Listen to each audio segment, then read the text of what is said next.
Join Kiakti, Kishal Aderon, and Sin Alarma as they dive into the player-driven heartbeat of New Eden, unpacking how communities fuel the sandbox, spark content, and keep the universe thriving.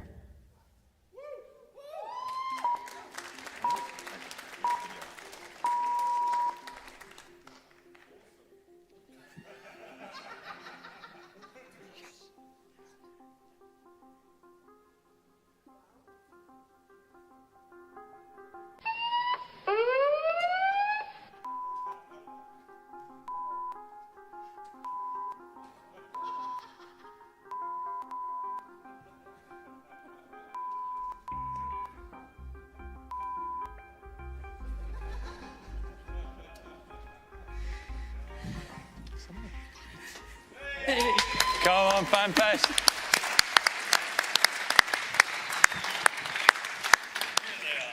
Hello, everyone. So, we didn't know that we were going to be on the main stage. How good is it, though? So the video is pretty fitting. Yeah.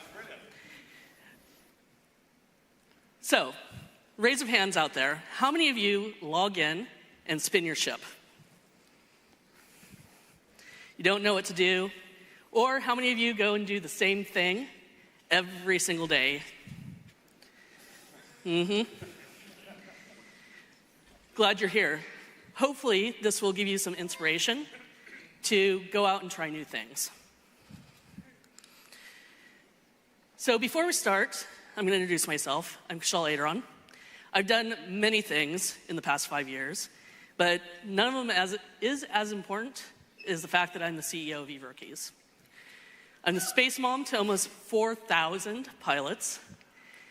I'm an FC and a content creator in both senses. Eve Rookies has a mission to undock fleets. To date, in 4 years, we have now undocked 1,500 fleets. That's almost 375 a year, which is 1 point something a day, which is absolutely amazing. A lot of content.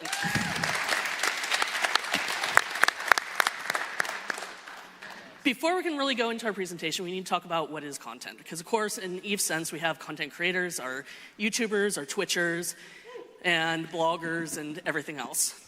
But we also have actual content creators. So while you're sitting there, think about what is content creation to you. This is what it is to me. Every bit of content does something to influence the game. It's when players undock and create interactions. It also drives players' stories.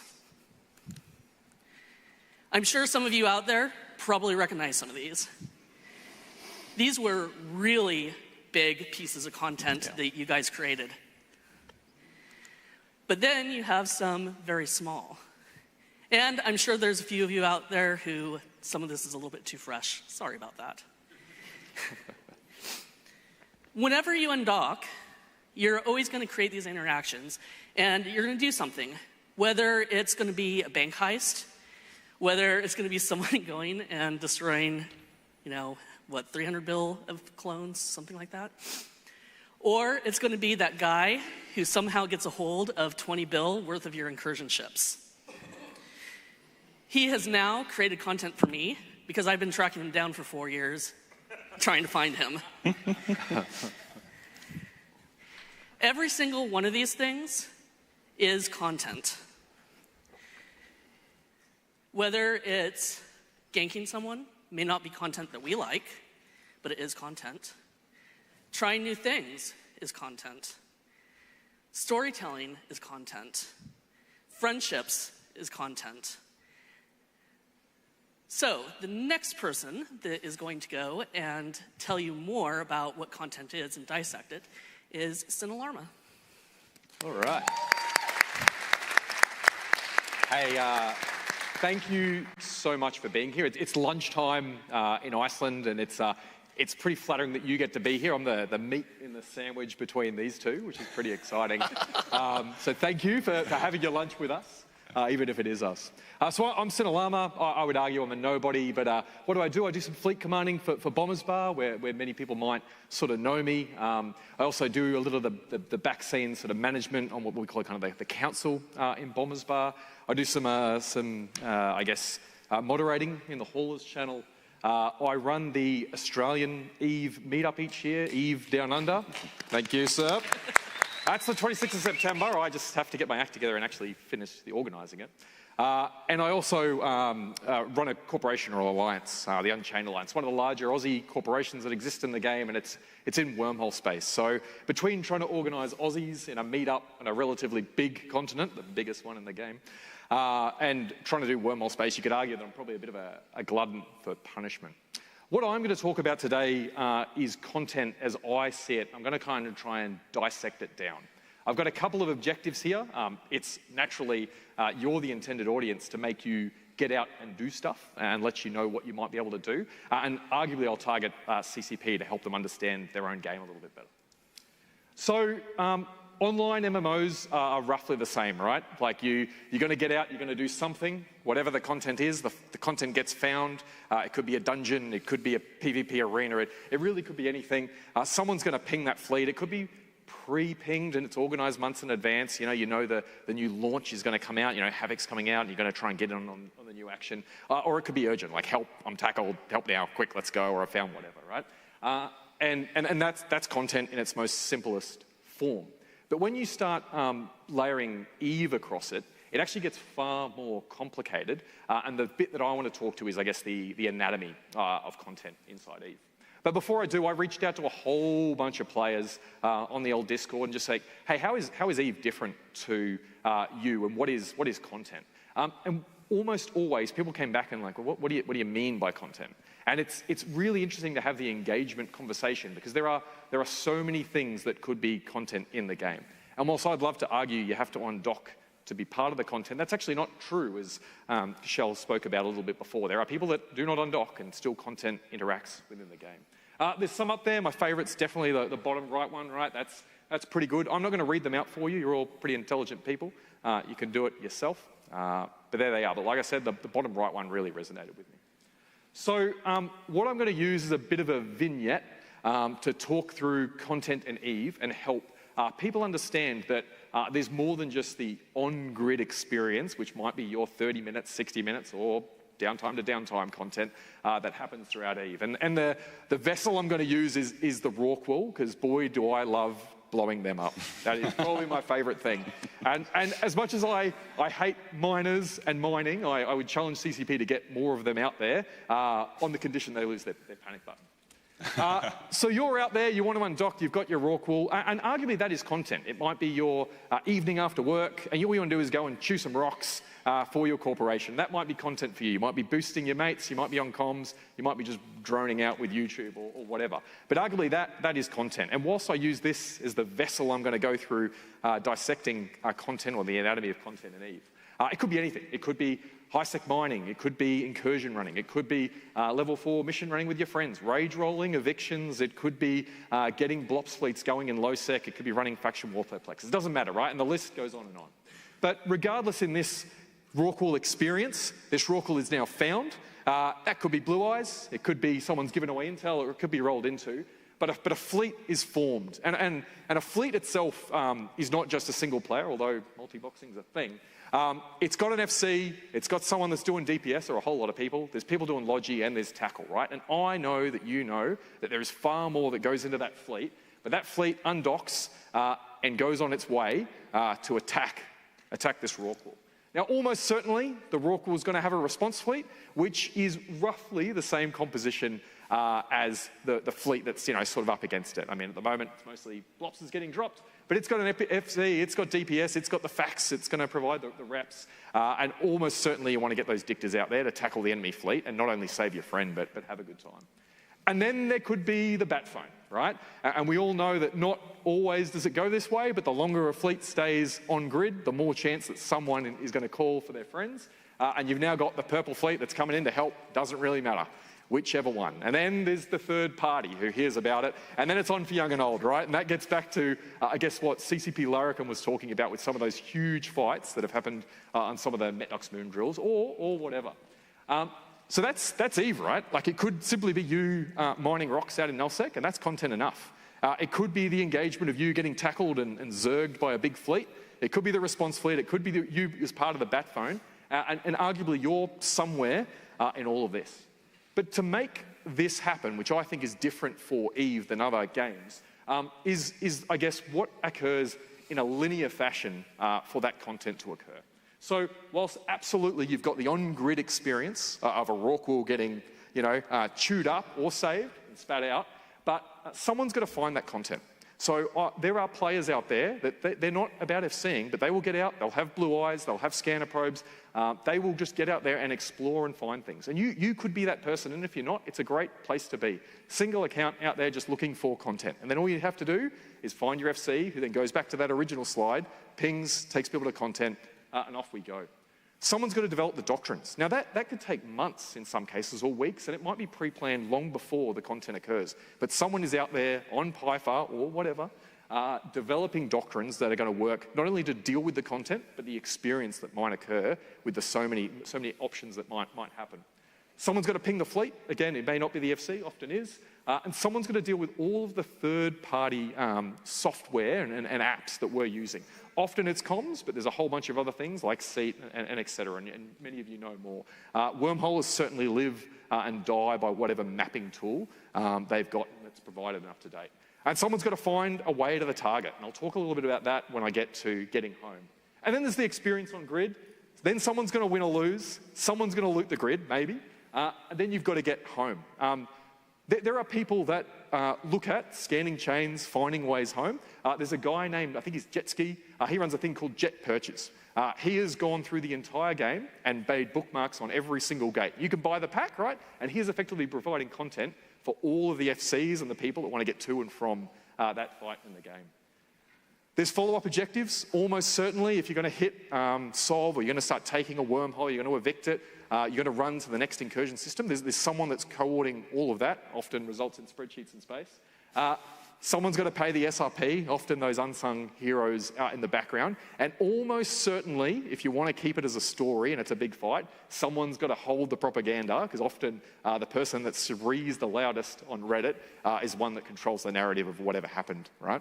So I would argue that whilst the on-grid experience is content, like many games that exist out there, I would say that the time that goes into making everything else work is truly what makes Eve special and where the content is.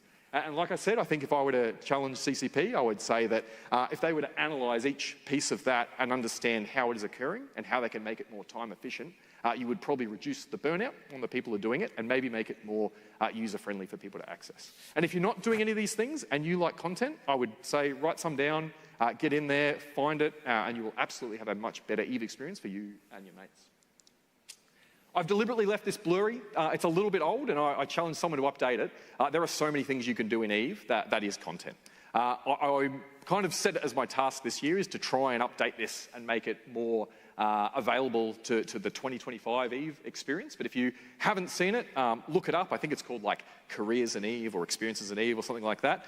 Really fun to get in and figure out. And if you're feeling like you're burning out or you're coming back to the game and you don't want to do the same old thing, that is a pretty handy tool to figure out what you could do. Hey, I'm Sinalama. Thank you so much. I'm the meat in the sandwich. I think I'm throwing over to Kiate. Yep. Over to me. Cheers, then. Thank you.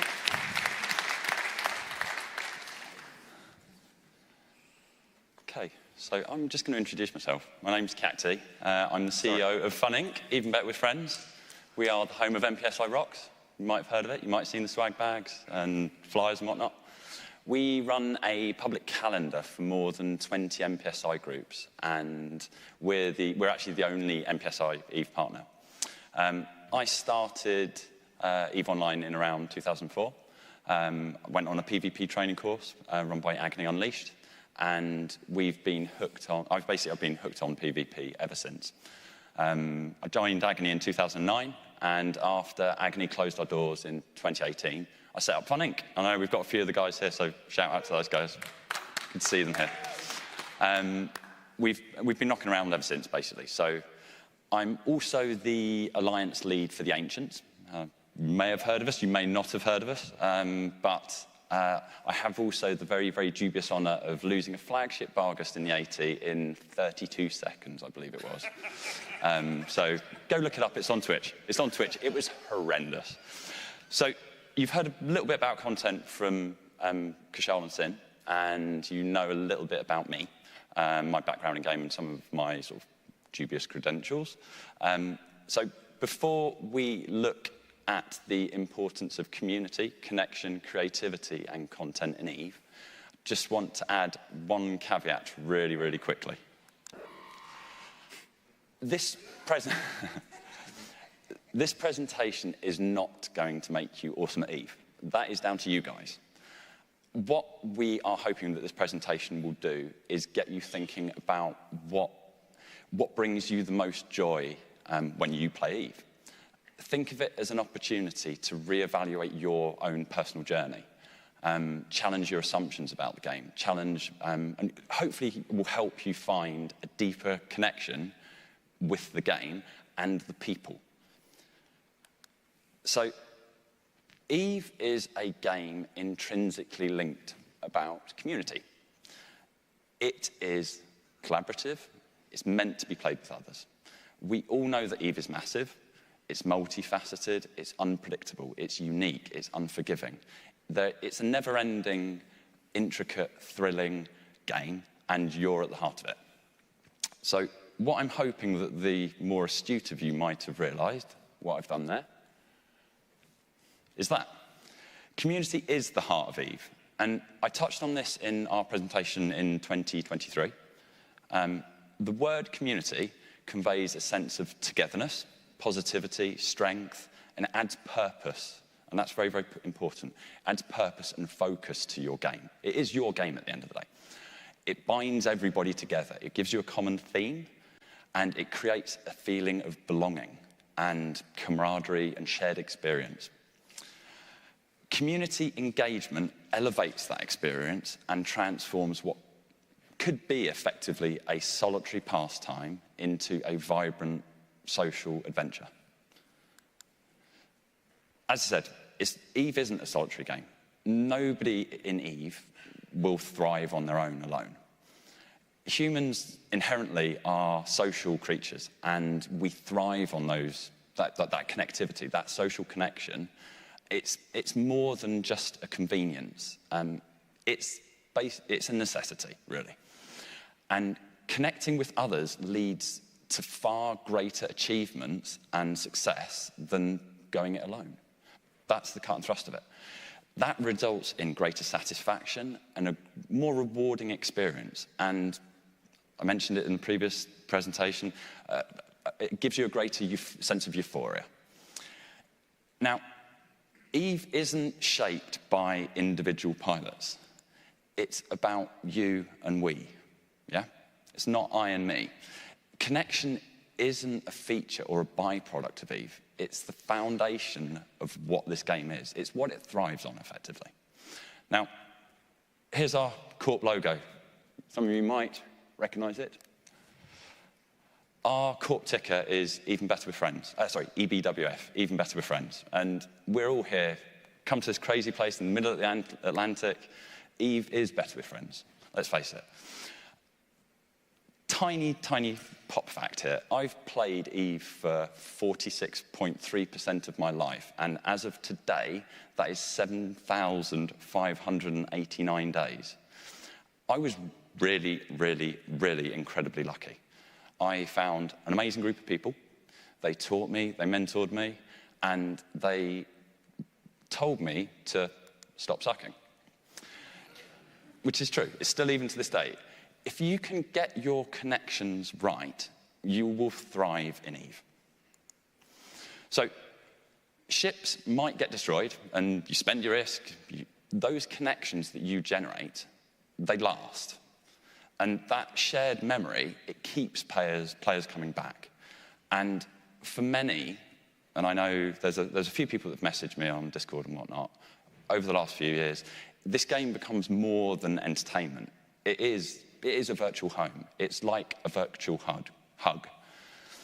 And that connectivity allows people to create unique bonds and forge strong relationships. And it's all about social interaction, trust, proximity, and so on. Now, EVE in itself, and I think this sums up pretty nicely, there it is. EVE is not about what you can achieve alone. It's about what you can build together, what bonds you can create, and how those connections will be the foundation for some of the greatest memories that you will have in this game. And I strongly believe this. The most important commodity in EVE is people. It's way more valuable than ISK. I know ISK can buy you ships, it can buy you stuff, for want of a better expression, but it's the people that bring that stuff to life. It's the people that fly the ships, they build the empires, they wage the wars, it's the people that write the stories. You can replace a battleship, you can recover from a loss, but trust, knowledge, creativity, connection, that's irreplaceable, in effect. Indeed, love that guy. Can't see you, but... so, in effect, what I'm driving at is social connectivity drives EVE. If you invest in people, you build relationships, you find more value in that any wallet can hold. You will find more value. But the greatest wealth is not what you hold in your wallet. It's who stands beside you in battle. And I think we can all agree on that. Fingers crossed. So, creativity, it's one of the most powerful tools that a player can wield in EVE. It shapes everything. It's, in effect, rigid thinking leads to predictable outcomes. And it's those that innovate, re-strategize, they adapt. It's the adapt or die, basically. They gain the advantage over their enemies. So, CCP, they provide us with the sandbox, but it's you guys, it's the community that transforms the sandbox into a living, breathing universe. The game offers us the tools, the ships, the mechanics, the gameplay, but it's the players that breathe life into EVE. In effect, it's a canvas for creativity. It's a playground for those who dare to innovate. And it makes this more than just a game. It transforms it into a dynamic, living universe where only the most innovative players leave a lasting mark. A creative community is an engaged community, and an engaged community thrives and with players wanting to log in. They'll come back day after day, and it generates more content. So it's self-perpetuating. So the more that a community creates, the more the university grows, the more the universe grows, the more the players are drawn into it. So I will challenge you now, when you log in next, you may even be able to do that if you've brought your laptops to claim your rewards and so on and so forth, have a think about how you can deepen your own personal experience in game. I like that little comment there. Small shifts in your own perspective can lead to big leaps in your enjoyment. And EVE rewards those who think differently and who adapt and dare to create something new. So I've spoken a little bit about a few bits there. The outcome of having a connected, creative community is a content-rich environment, and it gives opportunity for players. I'm not going to list every type of content. That's the beauty of EVE. It is a layered, multi-layered game. There's something for everyone. Whatever you do, as both Sin and Kushal have said, it's content. We're incredibly fortunate that we have a sandbox, and the actions and outcomes are defined by us. And that's what makes this game unique. As Kushal mentioned, some of the most memorable content in EVE doesn't arise from pre-scripted events. It's from the unpredictable, spontaneous actions of players, and that CC provides us this sandbox, but it's the players that build the sandcastles. Now, content creators themselves, streamers, FCs, whoever you are, they amplify that experience, and they create content that is dynamic, varied, interactive, sustainable, and engaging. And those five variables, they drive activity, they drive logins, they foster engagement, and they foster an engaged player base that continues to push boundaries of what's possible. So, and this is where I want you guys to think. You don't need to do it now, but just next time you log in, take a moment to think about your own journey in Eve. Are you creating content that is dynamic and varied? Does it feel that your actions are having an impact? Are you engaged with the universe around you? In effect, are you content with your content? And that's the whole cut and thrust of this presentation. The more dynamic, varied, and engaged that your own personal contributions are, the more alive that the game becomes.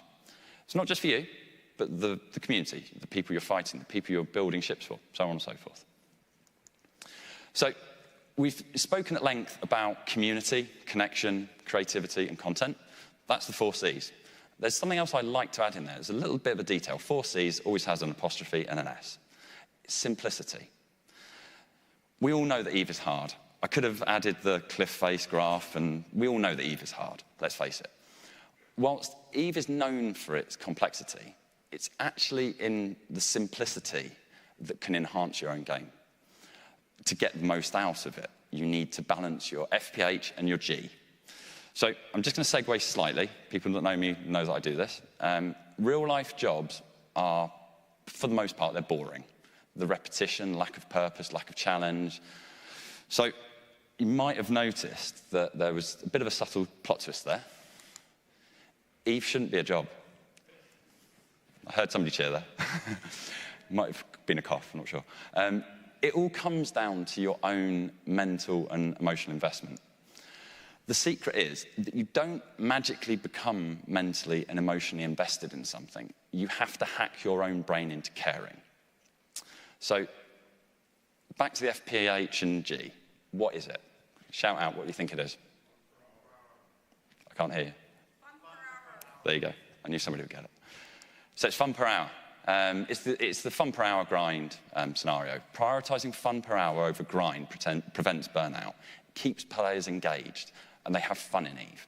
That's what this game is about. It's having fun, let's face it. In my corp, I try to keep things as simple as I can, and it creates logins, daily logins, and a desire to play. Simplicity plays a crucial role in that, and it makes Eve more enjoyable. And you don't feel obligated to log in, if that makes sense. It encourages a good balance between ambition, enjoyment, and ensures that Eve remains a source of entertainment rather than a grind or a commitment. So I like to think of fun per hour in the following context. So I've already had a couple of laughs there. So there's a mathematical formula for keeping things simple in Eve. So it's fairly ironic. Now, in order to understand your fun per hour rating, you've got to understand the variables that contribute to this. Now, this is my formula. You could have your own formula. You could make up your own variables. I like to think, though, that engagement, novelty, social, repetition, and burnout are the key variables. So here are a couple of worked examples. You have a spontaneous PvP roam, which would involve high engagement, high novelty, high social, low repetition, and low friction. You have a mining fleet that's, low engagement because you might be on your own. It's not very novel because you're on your own. And you have no social interaction, so you're on your own. It's also very repetitive. You have, in effect, you have low engagement and a lot of repetition, in effect. So it's quite boring, in effect.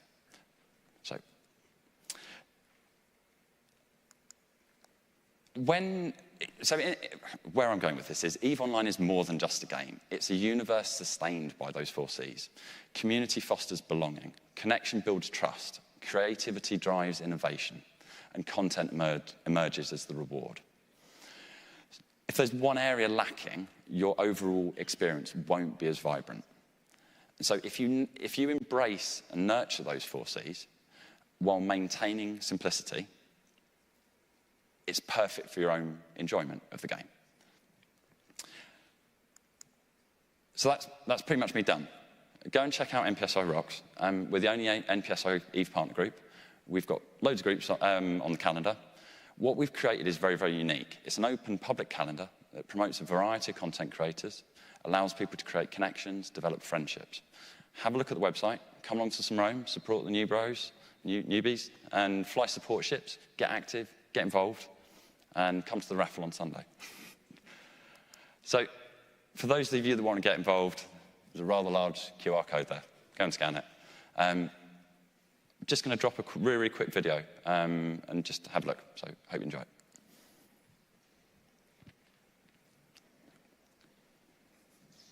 Imagine a world where you don't need alliances or coalitions.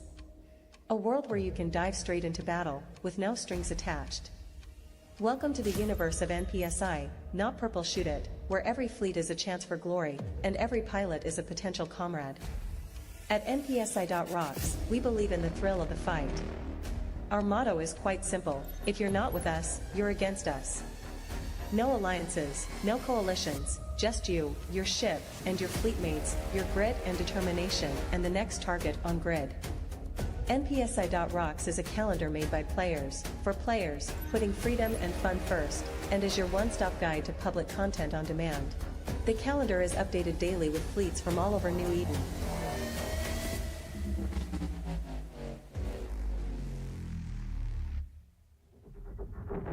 Whether it's a fast roam game, or a clunky game, or a full-scale assault, you can just log in and get ready for battle. Welcome to the frontier of EVE Online, where NPSI is more than a strategy, it's a call to arms. Choose your destiny. Choose NPSI.rocks. Head to our website for more details on how you can get involved.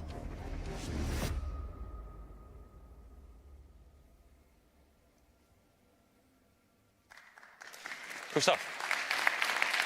So just one thing before I leave. I couldn't do that website without a few people. Major Floor and Skip Doe. They make the calendar rocks. That's all I would say. So guys, if you can, come along on Sunday. We're running a charity raffle for the Children's Hospital in Reykjavik. Tickets are available. You can go to the website. There's a link there. Hopefully see you on Sunday. Lemmy, 12 o'clock.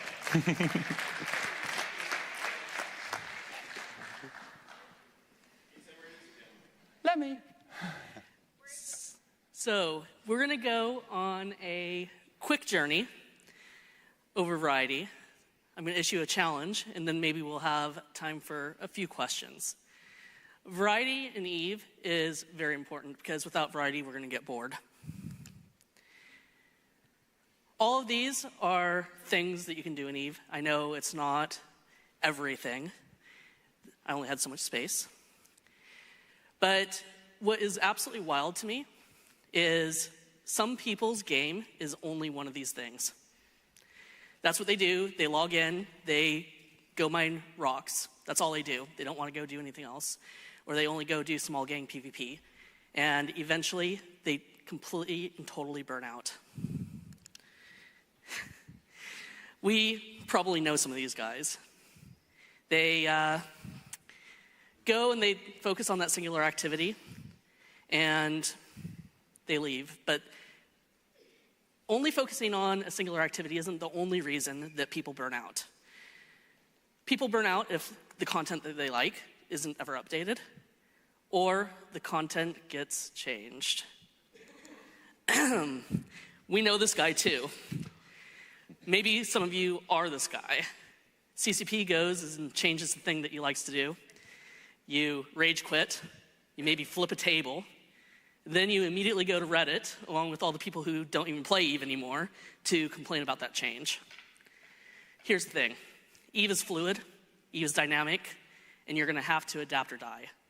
If something about your play style has changed and no longer enjoyable, go out and do one of the other gazillion things that EVE offers.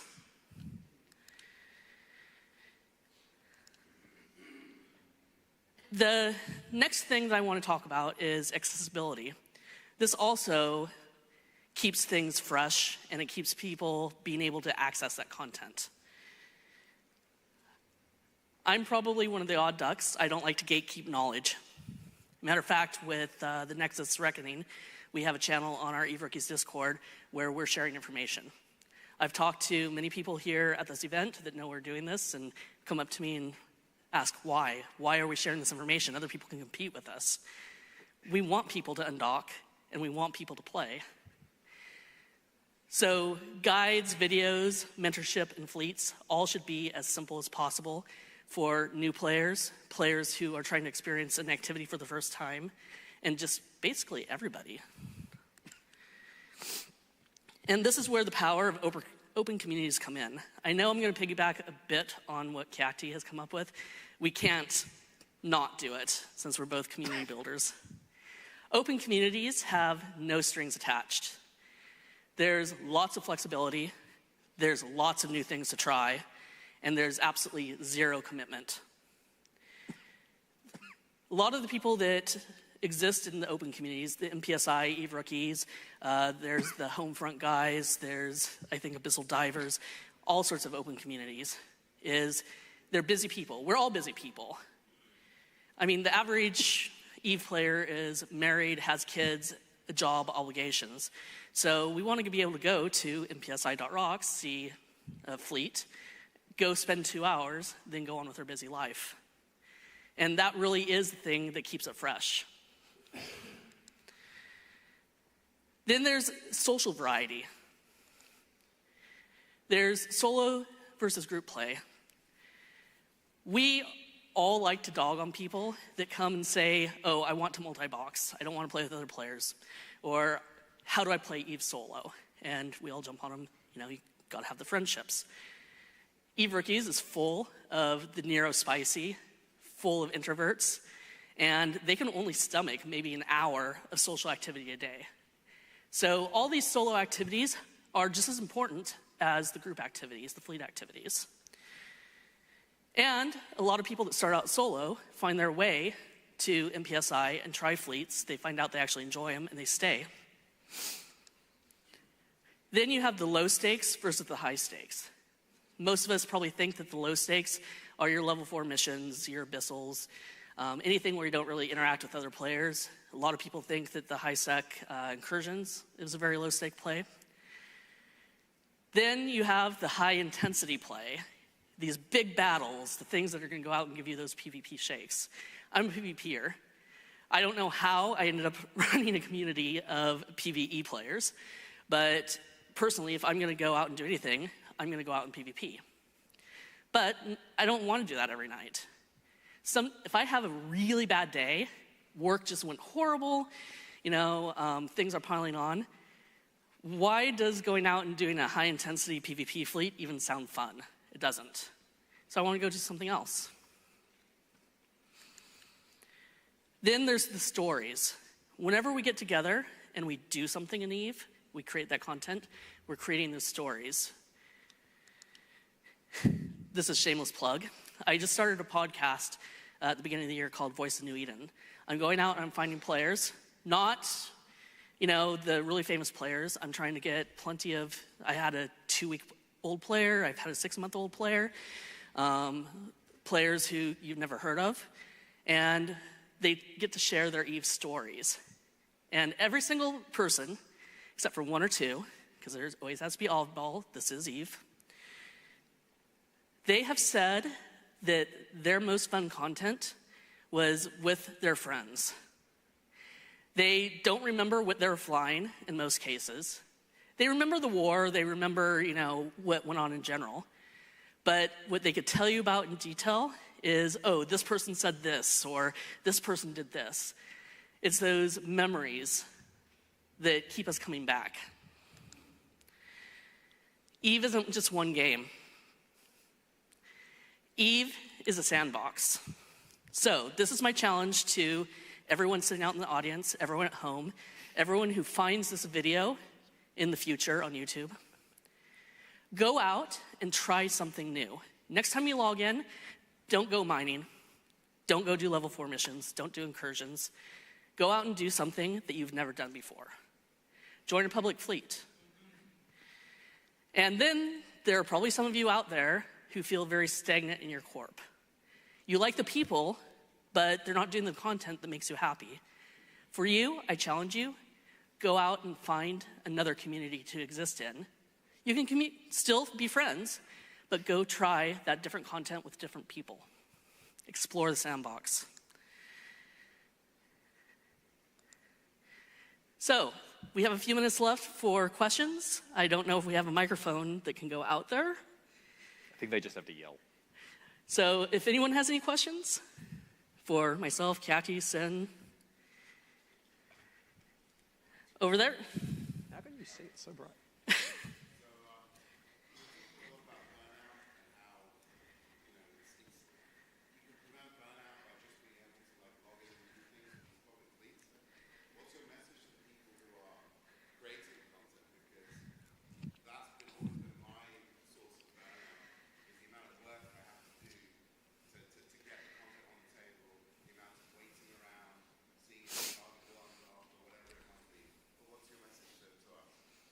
You want to take it?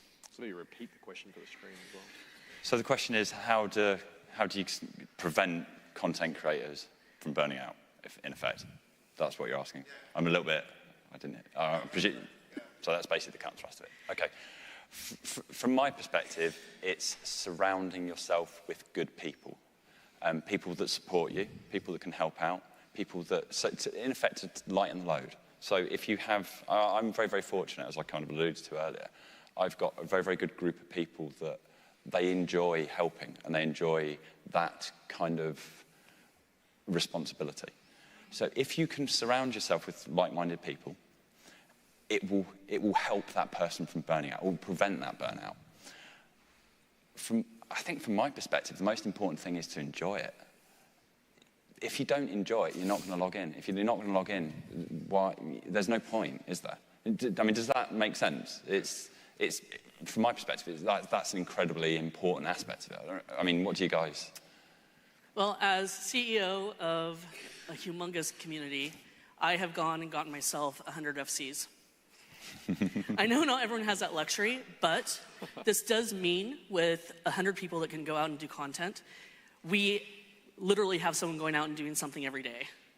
So that's how I solved it, because I was starting to burn out, because I was the only person running the fleets.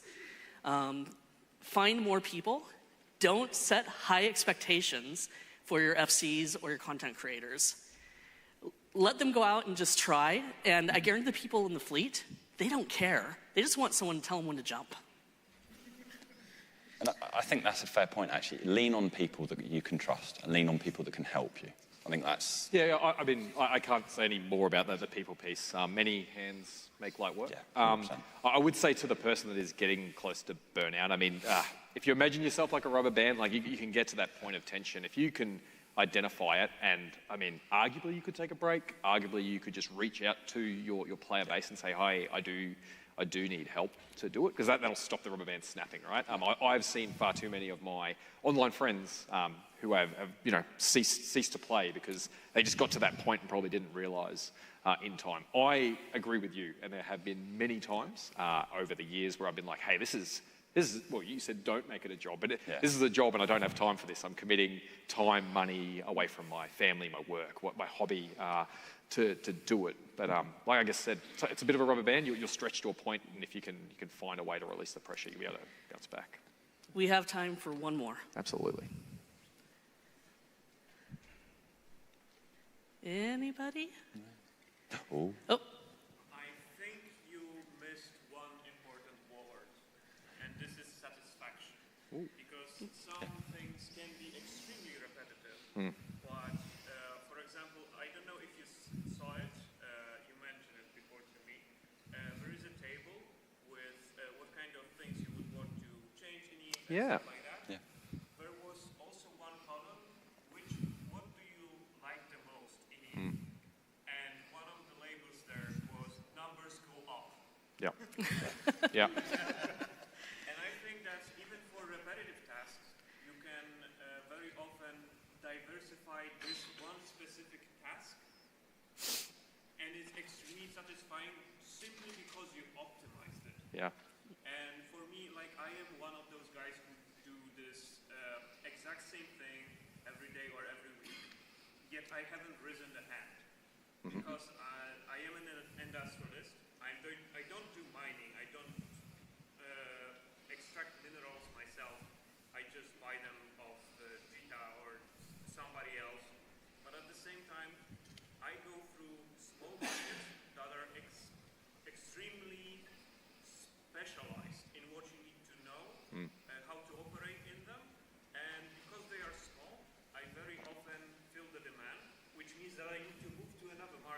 Yeah. means that I need to learn another thing again. It is the longest not question. Yeah.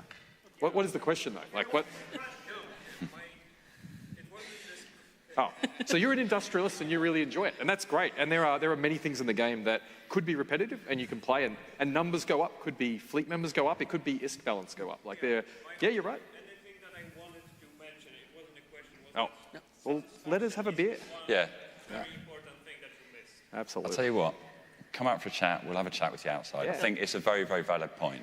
And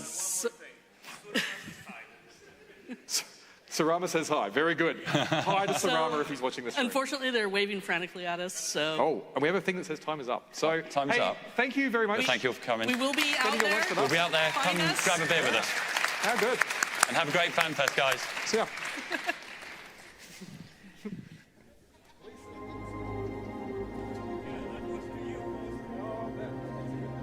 All right, welcome back. I think that was a really fun talk, especially for me because I'm really passionate. I always talk about it, how the new players experience the game. I mean, I'm new, so I just experienced it. And I think a lot of my viewers actually experienced the game as well through me. Again, Yes. what it is to do the onboarding and the training session. Well, not training, but what is it? It's the training. tutorial. That's Yeah. the right word.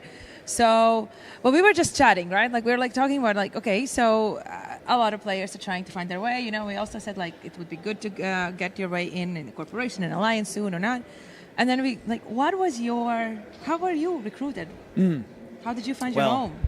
I'm currently in Kybernos, what's up, y'all, and Apochfin, and it's really funny how they, I'm going to fix my earpiece, how they met me, how I met them, was I was in Pochfin doing ninja mining in my prospect, and they saw that I was there, and instead of just like coming in and killing me, they kind of let me sit, and some other people were poking around the system. They recognized that I was a content creator, and they like protected me. They killed some people that were coming after me in Pochfin. They saw me as correctly bait. And they used the bait to get some kills for their corp. Why kill one content creator? Why kill one person when you can get a whole bunch of fish coming in to check out the bait, you know? And after that, hey, they were like super nice and local. I was like, well, I'm so safe. No one can catch my prospect. Very, incorrect. Meanwhile, there's eyeballs on grid with me going, let them keep talking. When I was leaving, they were like, hey, Loru, nice stream. And I was like, okay. So like, and I, just through DMing them, I was like, hey, thanks so much. Yeah. That was super fun. They were like, yeah, hey, here's some kills that we got because of you. And I just started talking to them. I'm like, wow, these are a really cool group of guys. At the time, I was interviewing some Null Blocks, some Pirate Corps about like, where should I go? And these guys just stuck out as an awesome group. And I really liked the Pochfin space. Had been in there a couple times myself, And I like red triangles, really is what it comes down to. So I checked them out, and now I'm there. And it's an awesome alliance. Shout out Kybernauts. The link is in my description. We'll see you there soon. Join if you're in Propaganda. East Wait, how long have you been with your corp then? Texas. Over a year. Over a year. Over a year. Nice. Yeah. Also, I just want to like a little distraction. Like, shout out to the sun. Oh, you're getting We have pissed. sun in Iceland. see It's it. like right in my face right now. Can I? If you want to switch, I am It's good okay. to switch. We're good. I have a We're nice good. shadow. I'm enjoying. I'm getting my vitamin. If Amy is vitamins. looking like this, it's because That's because of she's that. being Yeah. blinded by the sun. What about you? How did you get recruited to your corporation? Well, I didn't. I started my own. Are we playing then- golf? Because I'm teeing you up. No, Tell but that's true. So yeah, I obviously have gotten like there were some situations right, like I got some emails and like recruitments and getting way more recruitment messages right now actually in the last several months. But yeah, I always said I want to stay as neutral as possible. Because I want to cover as much as possible. And I do, especially since we started our own corporation and alliance, I do agree that it does add this huge social aspect, which I'm really, really appreciating in a game. So I'm glad we did it. But yeah, I didn't have to recruit. I am the recruiter. I am the It's you. recruiter. I am you. the annoying one. It's okay. I'm bugging I don't know everybody. if there's any other kind of recruiter. You have to be a little bit of the what I call obtrusive marketing to be a recruiter. 'cause I you have hate to it. Cut through the noise. It sucks, but it is what it is. So they were talking about connectivity in the Yeah. last talk, and I really like the new corp projects that have been put in with the last couple updates. How you can literally set quests for your people to go make a thing. My corp does a monthly contest to get the most kills with a certain ship, and the person who the Capsuleer, who does that, gets I think like 500 million ISK or something. It goes hard. We had one where it was like a Dominix, we had a Kiki. It was we do all different kinds of ships. Since you're the like head of your corp, are you using that feature as much, or are you just pure recruiting? You know? No. So we are, and that's the thing. So obviously we're not, we're joking around that one day we'll take over New Eden, but. Saying that on CCP stream, wow, putting a target on ourselves. Sorry, guys. Sorry, HTTP. Rest in power. Rest in peace. But no, so our goal is, we have a lot of players that are old players that have maybe returned to the game or at some point got bored, and we have a lot of new players. So that's kind of what we want to aim for, is like trying to give as much diversity in content as possible. And for the new players, it's of course like giving them the option to try things. So in that sense, we're using the projects as well. First of all, we want to get them rich. We want them to not be afraid to go out and search for the content. So that's why we started. Okay, like you want to mine because that's the only thing you can do now. Go ahead. No, we're making the projects that are incentivizing them to go out and do the things as well. So go mining, but you're not getting only paid for the stuff that you mine. You're also getting paid for the activity of mining. So we're using it in that sense as well. And we've done some competitions as well, like over like every month. Yeah. So Are you guys doing, so you're doing the corp projects to encourage the activity. Yeah. Do you also have like Corp Alliance buybacks for certain materials and chips? Yeah. I think everybody has that. This is everybody does, but it's something that a lot of new players don't understand. Yeah. One of the main reasons to leave an NPC corp, a new bro, whatever you want to call it, corp, is because you actually have people at the top that are setting the rules, setting the projects. Yeah. And it goes beyond the new features that are coming in. There are inter-alliance rules that can help you, not so much rules, but activities that can help you to thrive. Really kind of going off what the last panel was talking about increasing that connectivity. Yeah. Really enjoy seeing, like, I do Pochfin PI, as y'all, we were just talking about it, right? And it makes me a bunch of ISK. You've seen the videos, y'all. I make about 1.4 billion ISK on one character in 4 days when I take my stockpile and I turn it into P3s. And then I got to get that to Jitta. Okay. Am I taking a torrent or a deluge, both, to Jitta every single time? No. Sometimes I'm doing the alliance buyback because I'm like, you know what? I'm going to help my alliance out even if it's a little bit less, and when Amy decides to not have a cloud in her eye or not have the sun in her eye right now, start praying for a cloud. Oh, wait, maybe if you sit back. We're enjoying the sun. We're not complaining. Tanning in Iceland. Tanning in Iceland. Okay. Listen, as a very pale person, I did not need sunscreen in Iceland. It's been very cloudy. I might need it today. If you see me. It's the day. On the tomorrow's stream, if I'm nice and lobster focused, then, you already know what it is. So it's fantastic. No, that connectivity is great. You're the head of a corp. Yes. Head of is it a corp or just an alliance for now? Both. Okay. We have a corporation. We have an alliance. That's good. I actually wanted, because we're talking also about the content, I wanted to bring another thing what crossed my mind when watching the previous talk. We're always, when we're talking about content, we're referring to the things that we kind of know, like, okay, you go out and like find the fights, find create wars. But I think there is a lot of content that is underutilized quite often. Like, Frigates for All is one great thing. But there's like you did explain it afterwards, because I remember you did like your own little challenge of finding as many blueprints as you can.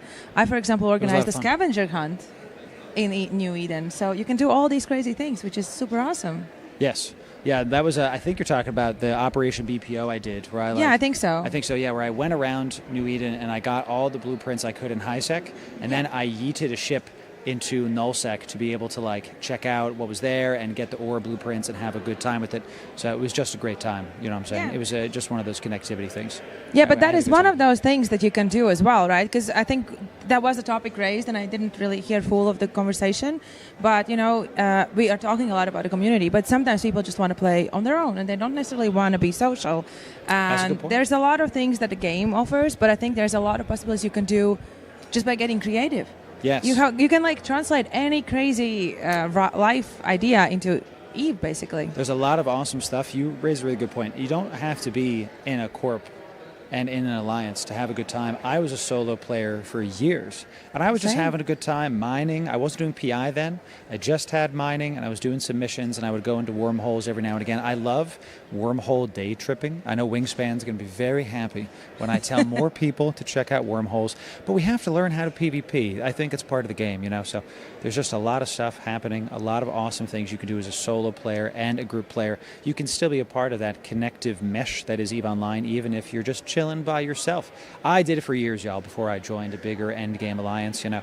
And we were talking about this on the last segment. You can kind of take a step back and go, look, I'm not really able to log in as much now. I'm just going to do my missions, do my Abyss, do a little bit of ice mining and high-sec now and again. High-sec is not just for Care Bears, y'all. It's also for people like me that have had full-time jobs and just want to do some chill activities at the end of the day. Sometimes I don't want to, like, you know, go ham on a roam in nullsec and, like, be sweating as I, like, make sure I get all the tie-dye clicks correct, you know. So let me break it for you. High-sec is not that safe as you think. It's not. You know, you're never not safe. That safe. Someone said that. I'm not sure who did, but someone said that is true. You know, well, we only got a couple minutes left here, so yeah. Amy, have you ever been like a solo player, or has it always been just group ups? I know you were saying you started playing EVE just a couple years ago. Well, it's kind of the middle ground a little bit because I was solo, as in, like, I wasn't in any corporation, I wasn't in an alliance. I mean, I had my corporation to hold all my assets, but that doesn't really count, I would say. Right. But I also had very great people to play with already. So we have Julian, I had my mods that are very active in EVE, like that played that for a very long time, so we played together. I had my community that was coming up as well. So whenever the first 1.5 year, we did a lot of things together. So I had that community in a way already there, just a little bit differently shaped. A bit of like NPSI or like... oh, for sure. The way that the CCP is naming things we had, and FCI, right, on Wednesday, and Fanfest shoot it was kind of like NASI, so not Amy, Amy shoot it. Not Amy shoot it. NVSI, not viewer shoot it. Yeah, that's a good one. Let's do. That's a good one. Not viewer shoot it. I like that. We should use that. But yeah, it's because of that. I've always played a little bit in the community. I never really flown alone, and I have to say I always felt safe because of that as well in New Eden. But yeah, it's technically I was on my own. Excellent. Well, y'all, thanks very much for checking in. We'll see you in just a moment, y'all. We got a little bit more to do. We'll see you soon. Thanks very much. Thank you, guys. Bye. Bye, bye, bye.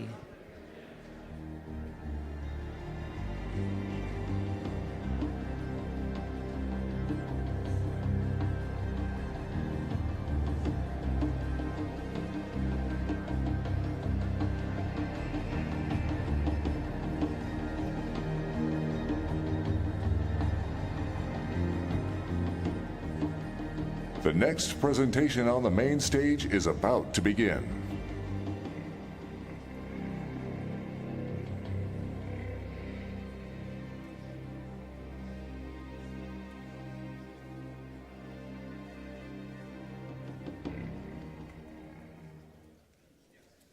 From the deepest data mines of New Eden, please put your hands together for CCP Larrikin and CCP Rattel.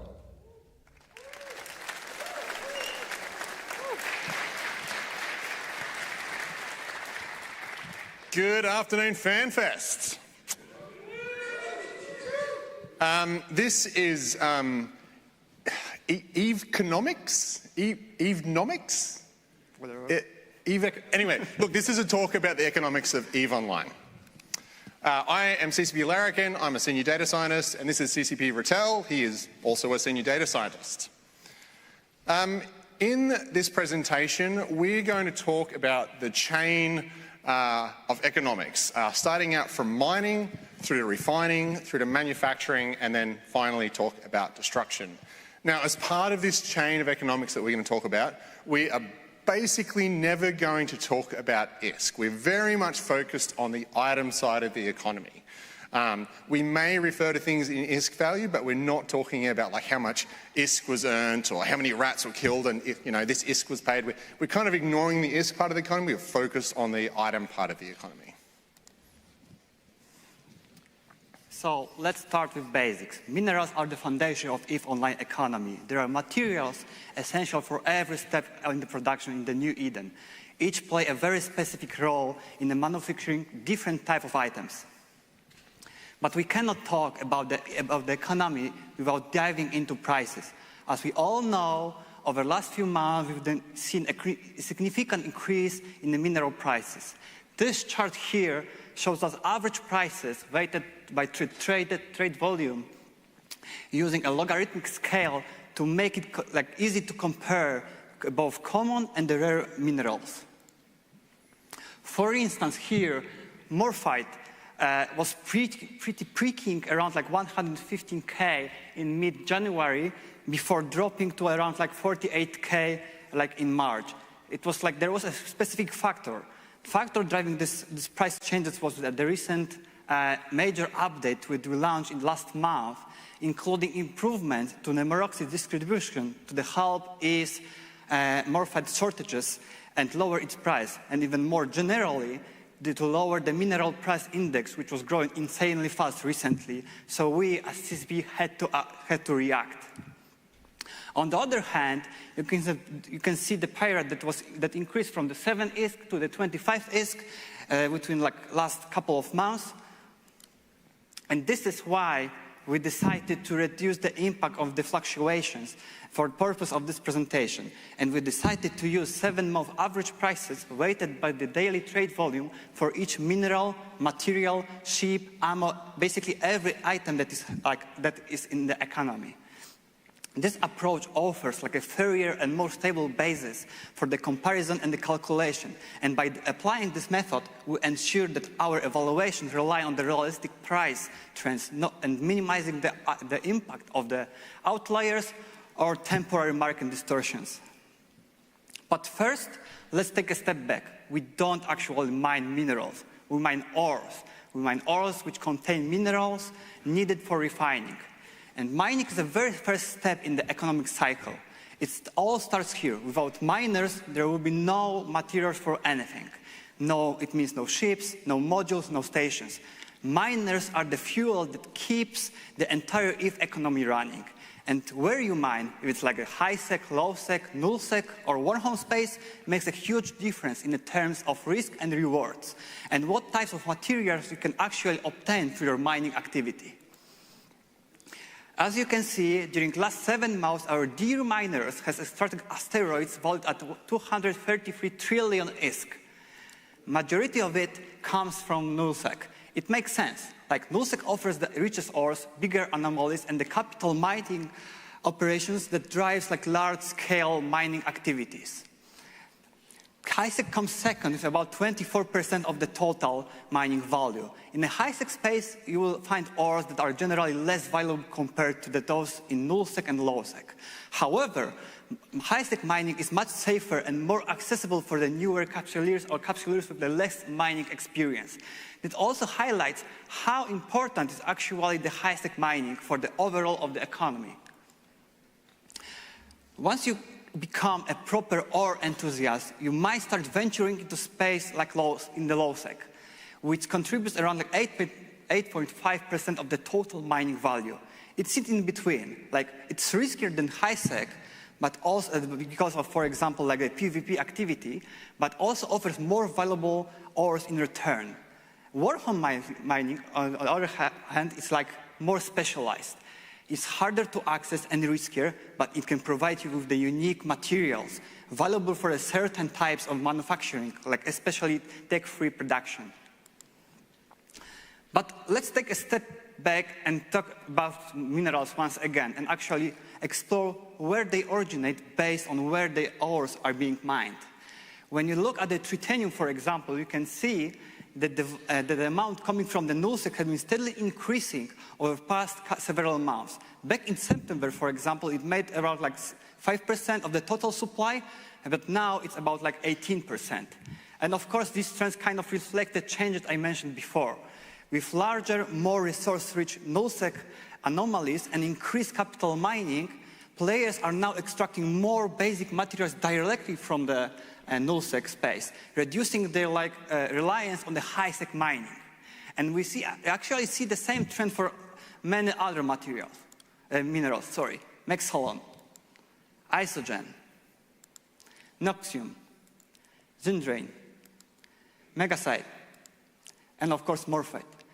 But not for the pyrite. This is something that we actually need to kind of like monitor and see what is actually happening there. But when we look at the mining value by the ship group, you can see that around like 76% of the total value comes from our exhumers. So for example, Hulk or Skiff. Mining barges accounts for around 16%, where the most popular ship is of course Retriever. When you break this down by the security band, you can see that the exhumers are the top choice across all the areas. But how much they dominate really depends on where you are. For example, you can see in nullsec, almost 86% of the mining value comes from exhumers. But if you look at the workhorse mining, it's slightly different story. Exhumers still lead, but it makes only about 51% of the total mining value. Right, so the next step of this economic chain is refining. Once you've gone out and gotten your ores, mostly from Multec, you bring them together, you may compress them and move them around, but finally they do need to be refined. And if we actually look down at the breakdown of different category of items that are producing minerals, we see that asteroids is the largest percentage. Now, I do want to talk a little bit about how this graph is working. When we're talking about value for these different categories, we're only talking about the value of minerals that they produce. So when you refine something, you can definitely get other things other than minerals. We're just ignoring all of that for the sake of this graph, and we're just looking at the value of minerals produced by what is refined there. So as we said, asteroids, compressed, etc., all of the different asteroid-like products produce 72% of all the mineral value over this 7-month time period, which is a total, the grand total of all that refining comes to almost 260 trillion ISK. But you may have noticed this yellow line here. Well, I certainly hope you did. It's the module percentage, which is about 23.2%. Right? 23.2% of the total mineral value for this time period was produced by refining modules. And you may be asking, what's going on here? Well, we can break this down. We can actually explore it a little bit. So this is looking at the different groups of modules by the total value that you gained in minerals from refining these over that time period. And you can see propulsion modules is at the top there. It's a grand total of about 13% of that total mineral value produced during that time period, followed by stasis grapplifiers or stasis webifiers, smart bombs, warp disruption field generators, armor plates, and various other different things. Now that's kind of interesting, but let's break down propulsion modules for now and look at the specific types that were refined and the value that came out of those different types. So what do we have here? We have 500 MN cold enduring gas micro warp drives. In fact, the top five of those different micro warp drives that are being refined, does anything stand out to you guys and girls and non-binary pals? They're all meta modules, right? There's no Tech 1, there's no Tech 2. There is these two, which are abyssal micro warp drives. So I suspect there are people who are rolling these different micro warp drives, get a bad roll and be like, well, into the refinery she goes. But the rest are abyssal modules. So we can probably start taking some educated guesses here.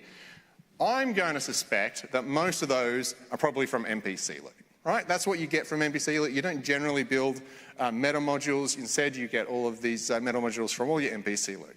So if that's the case, if we think that it's meta modules coming from NPC loot, that is what has been refined, is that 23%, we should be able to verify that by where the refining is happening.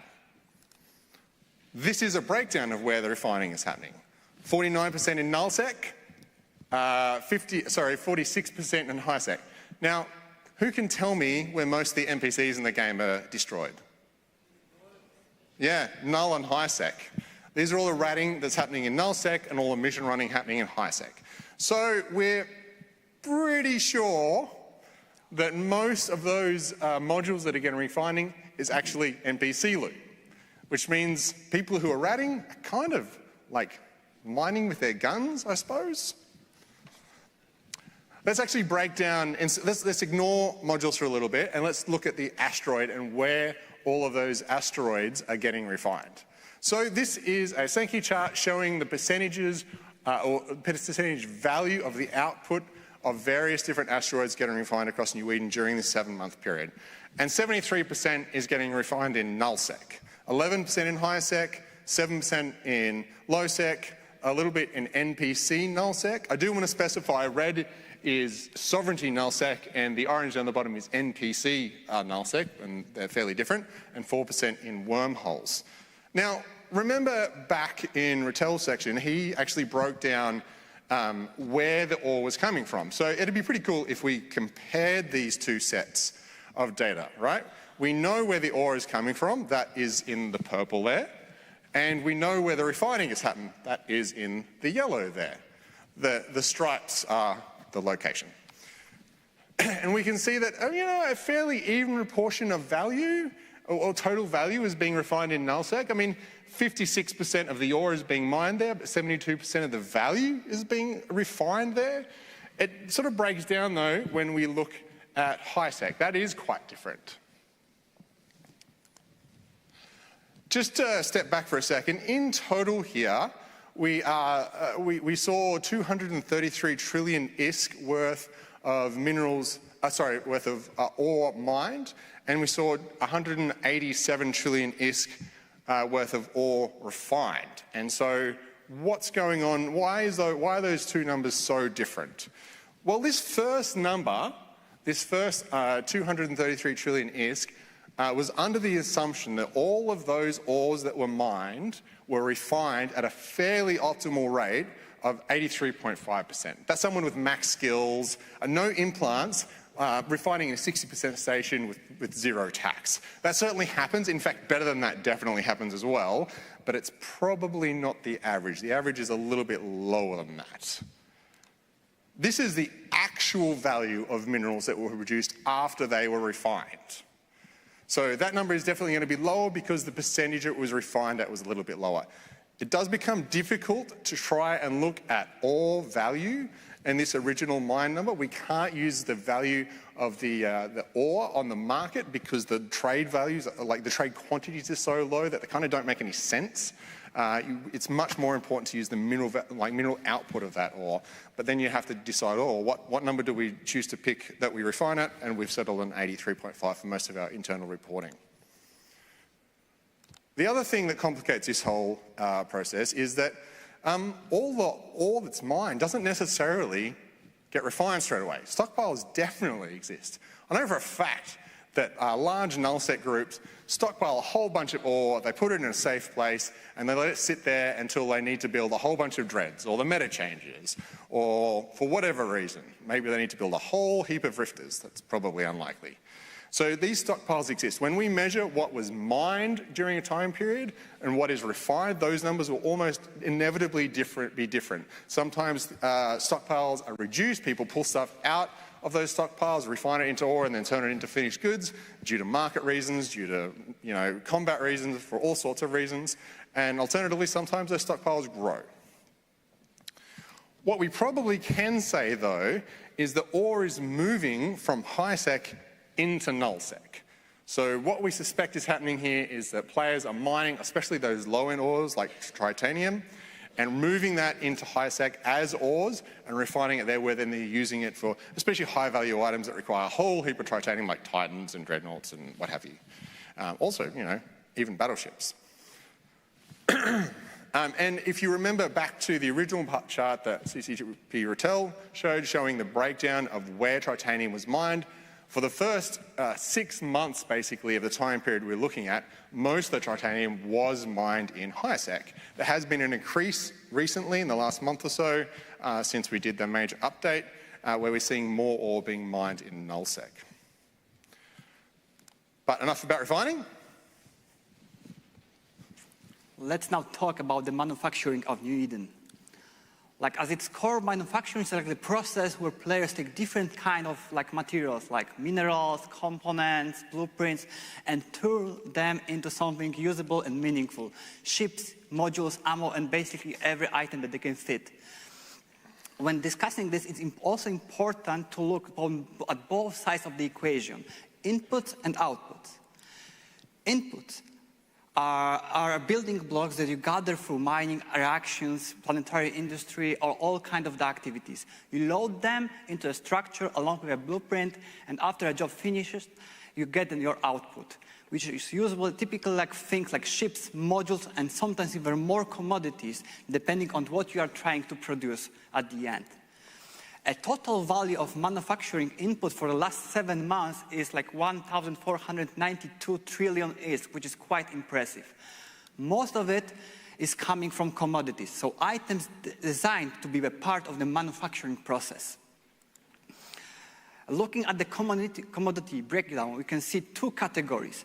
Construction components, which are like used in the manufacturing standard ships like frigates, cruisers, as well as so smaller structures. However, like capital construction components are especially used for the capital ships like carriers, dreadnoughts, titans, and large structures like citadels.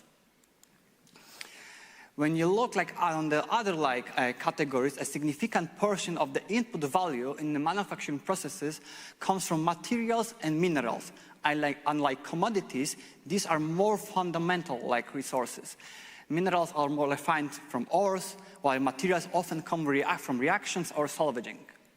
So for example, you can see here the materials breakdown, and you can see that around 50% of the material input comes from composite materials, so combined raw items which forming like stronger and more efficient products. The second biggest group are materials coming from salvaging, items that are recovered mostly from wrecks.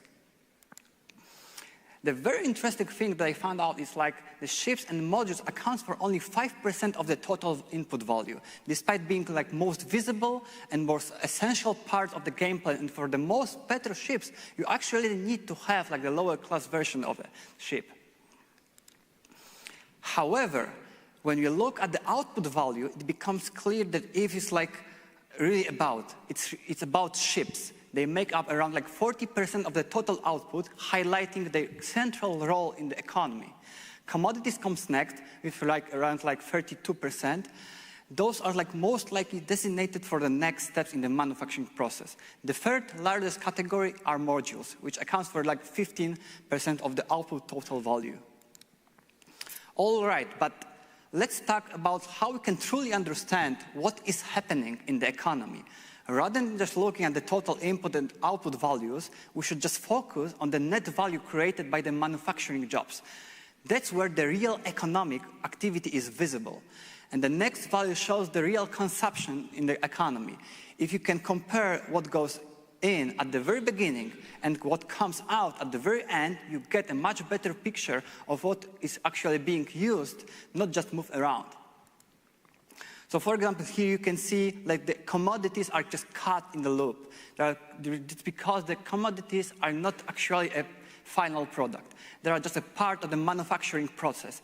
And that's why when you focus on the net value of the manufacturing, what really stands out for the input are materials, minerals, and the planetary commodities.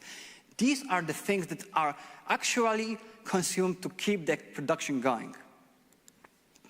When you look what actually is being produced and used by the players, the biggest pieces are ships, 58%, and modules, 20%, which together are almost 80% of the total output value of all manufacturing jobs completed in the last 7 months.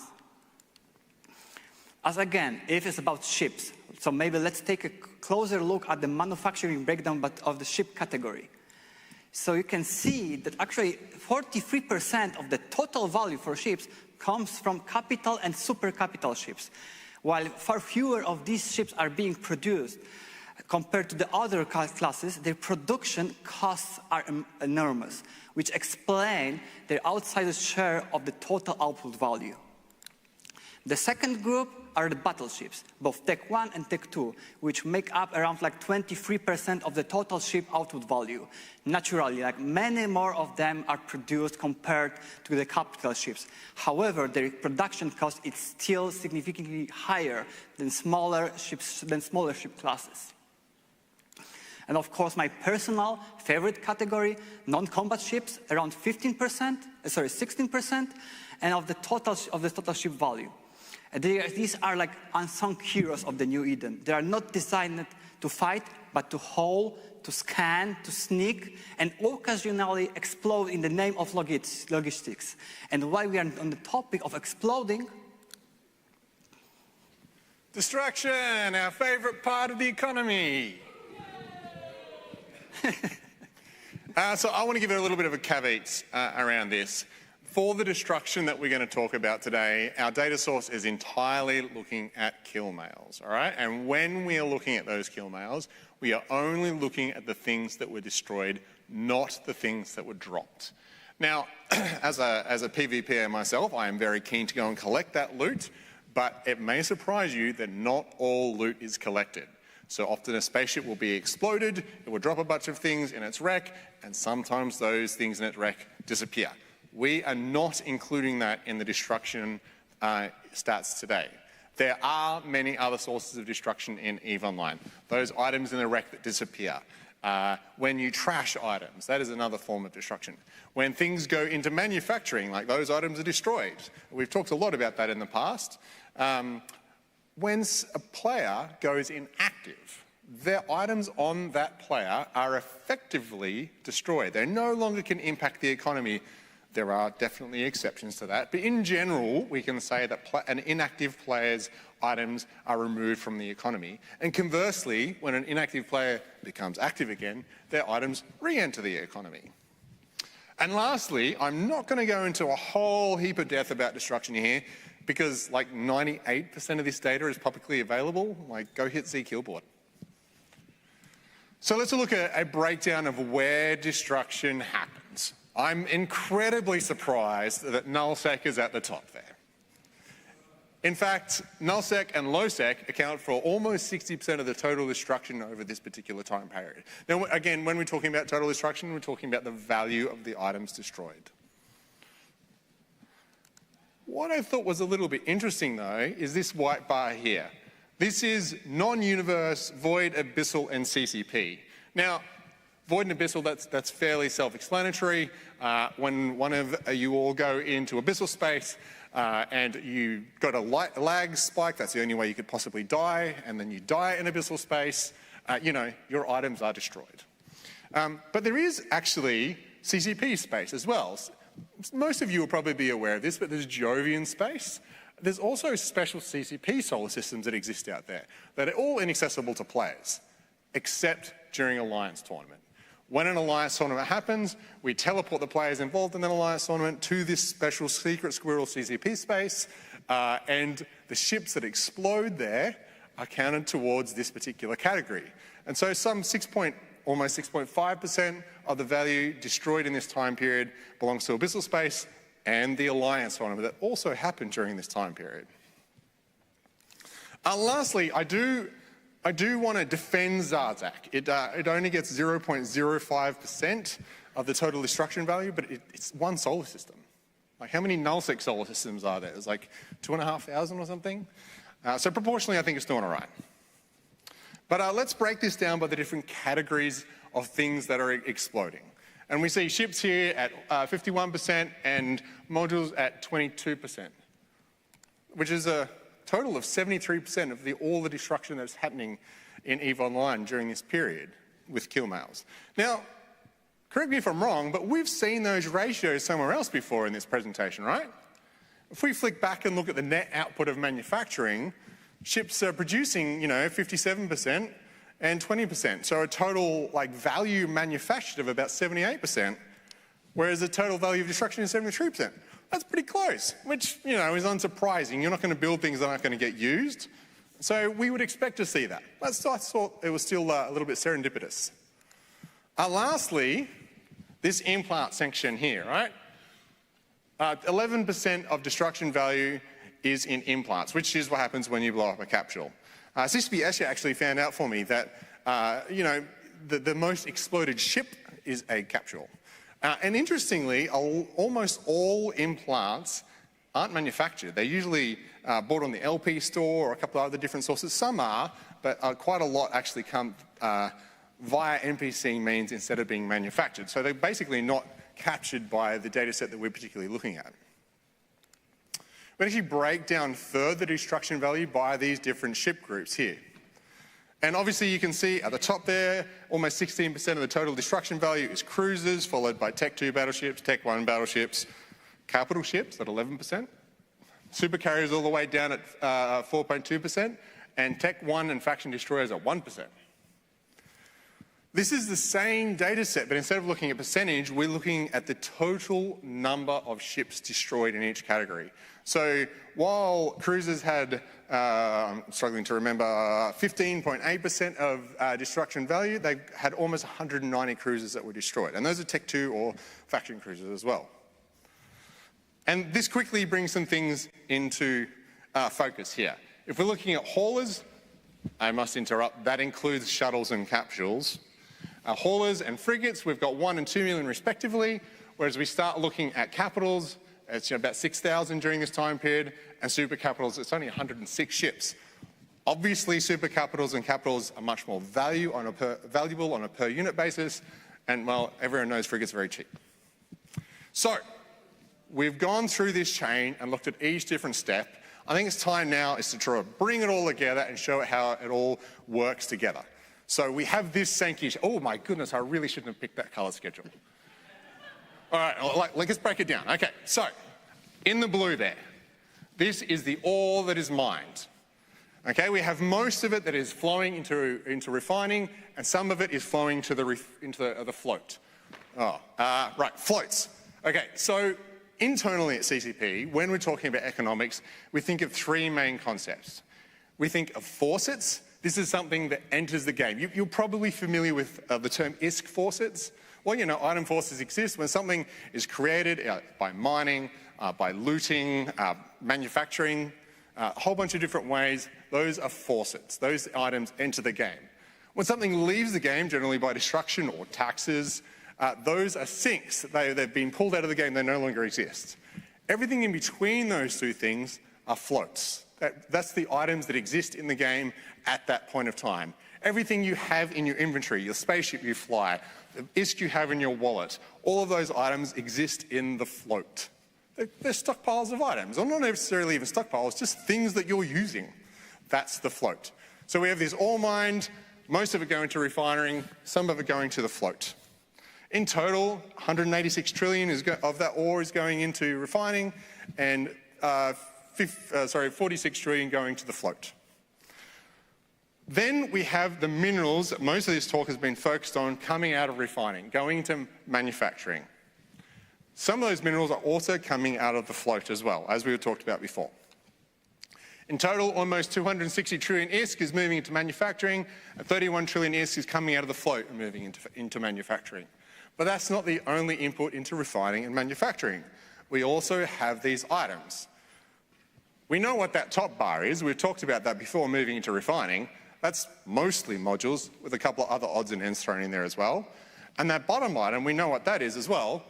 That's all of the components and all the rest of it, like moon goo and planetary interaction, outputs, and all that stuff moving into manufacturing. In total, the amount of modules and extra nonsense that gets refined is about 72 trillion. And 567 trillion moving into manufacturing. Finally, we have the output of manufacturing. A large chunk of it goes and gets destroyed, and an even larger chunk enters the float. 472 trillion ISK over this time period was blown up, and 723 trillion ISK entered that float. Now, you may see the difference between the total value entering manufacturing and the total value that exits manufacturing. That is the gross profit margin. That's kind of, why people manufacture. This is gross, by the way. We're not talking, I'm not saying it's disgusting. That's not what I'm saying. I'm saying it's the amount of money that is created by manufacturing, the amount of value that is created by manufacturing before the individual manufacturers take into account their costs. So definitely there's costs in manufacturing. There's basically manufacturing taxes, but there's also logistics costs, moving things around, a whole bunch of things add to that and take away from that gross profit and turn it into a less net profit than that. But that, in fact, is the total chain. You may be, maybe not worried, but interested in the amount of items entering the float. As I spoke before, some of those items will effectively be sunk by other means. And some of those items will go to inactive players, and other of those items you guys just kind of forget about. You know, you do a move up and you leave a bunch of stuff behind and it sits there and never gets used again, or you just build up big stockpiles for future battles. But the float of items in the game is constantly increasing. So that's the end of our talk. We do have about 10 minutes left for questions and answers. If you do have some questions, and I would ask you to kind of restrict them to the economics, we're not going to talk about gameplay. We're not game designers, we're data scientists. If you can just come down to there is a mic. your left here and ask Our questions. right, yeah. Otherwise, we'll all have an early mark.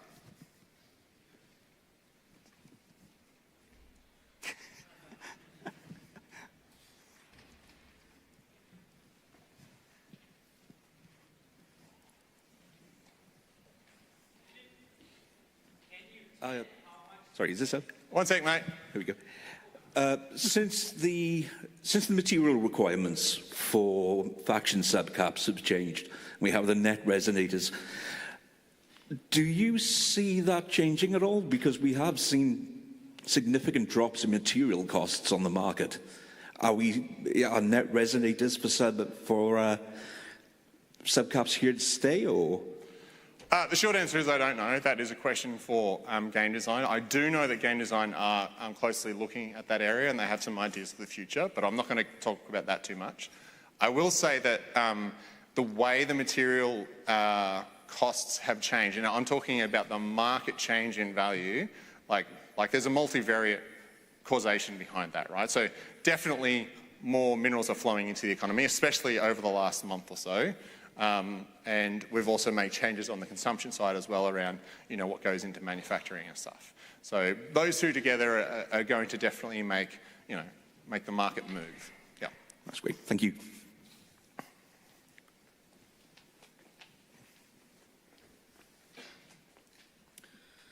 It used to be that all of the titanium was produced in HiSec, and there used to be a reason for that, essentially. Were you guys involved in the change of that, or do you know any reason particularly behind why that was changed? Whereas at one point they were stating this is very on purpose, and then they kind of went the other direction.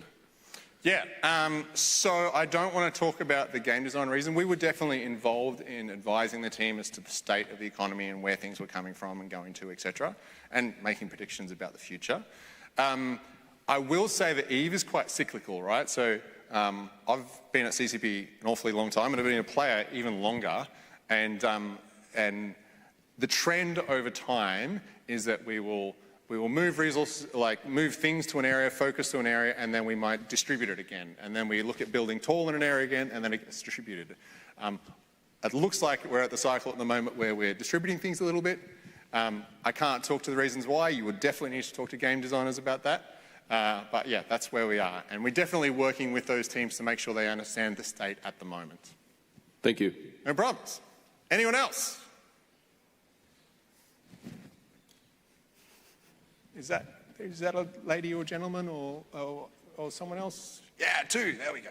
Bottlenecks in ore production versus manufacturing. Can you see that? I mean, pyrite at the moment is a rare commodity. Sorry, mate. Can you speak a bit louder? Bottlenecks in mineral production versus manufacturing. Example being pyrite being a rare commodity at the moment. Yeah. Not enough in the system.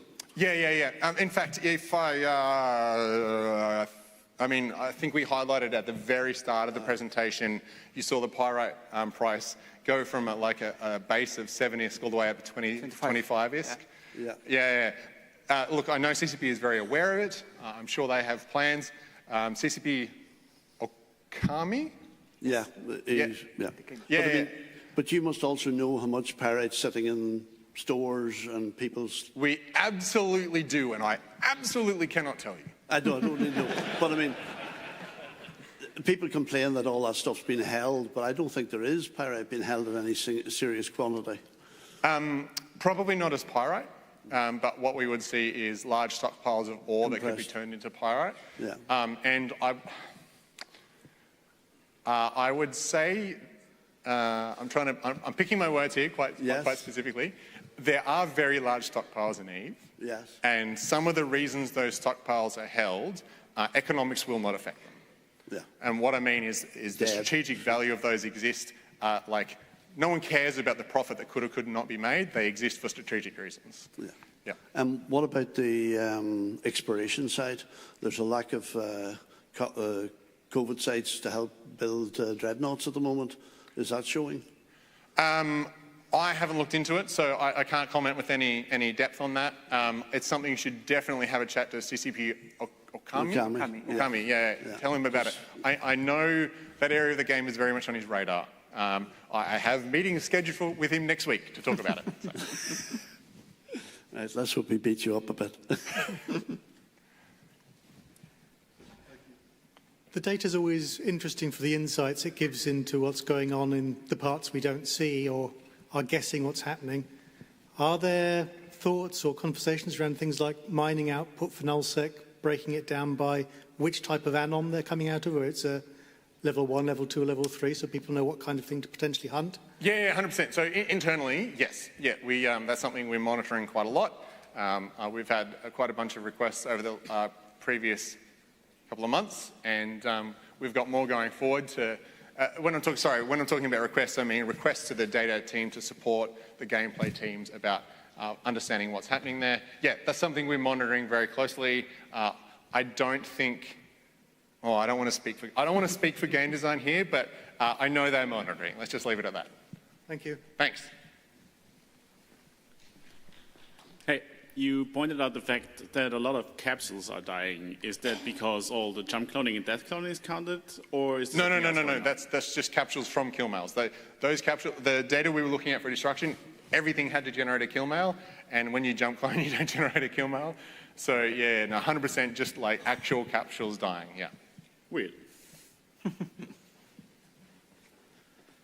have a more personal question, I guess, for your opinion. I had the great pleasure of doing Brave's finances for a bit, and there's always really interesting things in the financial data of these large alliances. So the question to you is, what are some of the interesting things you've seen through doing your data science? So you're like, oh, I never considered that as a player, but now that you see all the data.